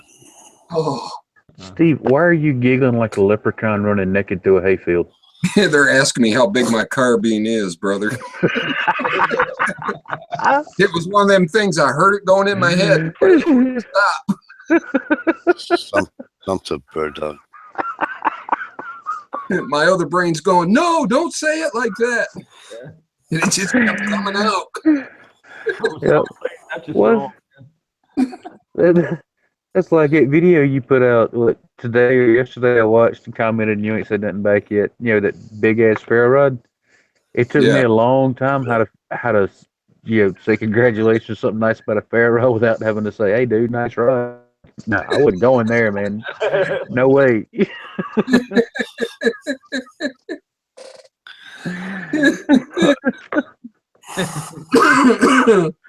Oh, hell. Right. I need more coffee. That looks awful pale to be coffee. Oh, yeah, it's pretty thin. I'm trying to cut back on the grounds, you know. I got an older sister who's been, you know, scraping by her whole life. Right. Dude, I'll tell you what, that girl will make you a cup of coffee. It's like, holy Moses, you can see sugar crystals in it. It's so thin. Oh, shit. You'd be more satisfied with a cup of hot water. See, if you want some color to your coffee, you try to darken it up, add some creamer to darken it up. Better go with chocolate. Oh, buddy.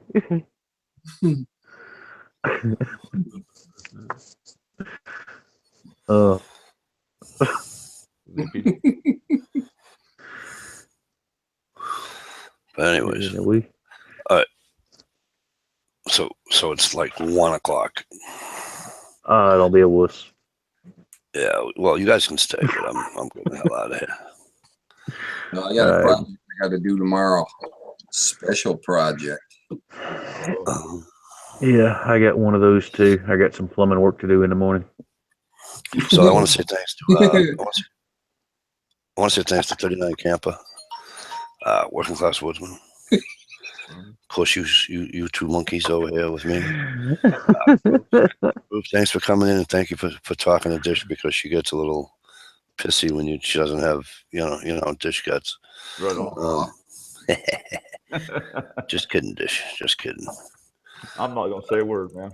Of course you're not gonna say it, because you know I'm gonna rat your ass right out. I wish I could, Bird Dog. I'm getting rained on right here, so I'm not going to see any media shower. Thanks a lot, Dylan. Appreciate it. Thank you, Double K. So we're going to get the hell out of here. Carl, I hope you enjoy the chat. Right on. Thanks, Ronnie. Appreciate it. We're going to get the hell out of here. We'll ditto Bird Dog. Bird Dog, we never did you ever make it this way, Bird Dog? Because I never heard from you. So all right, so we're gonna get out of here, and peace. We'll see you next Friday night. All right, have a good one. Be safe.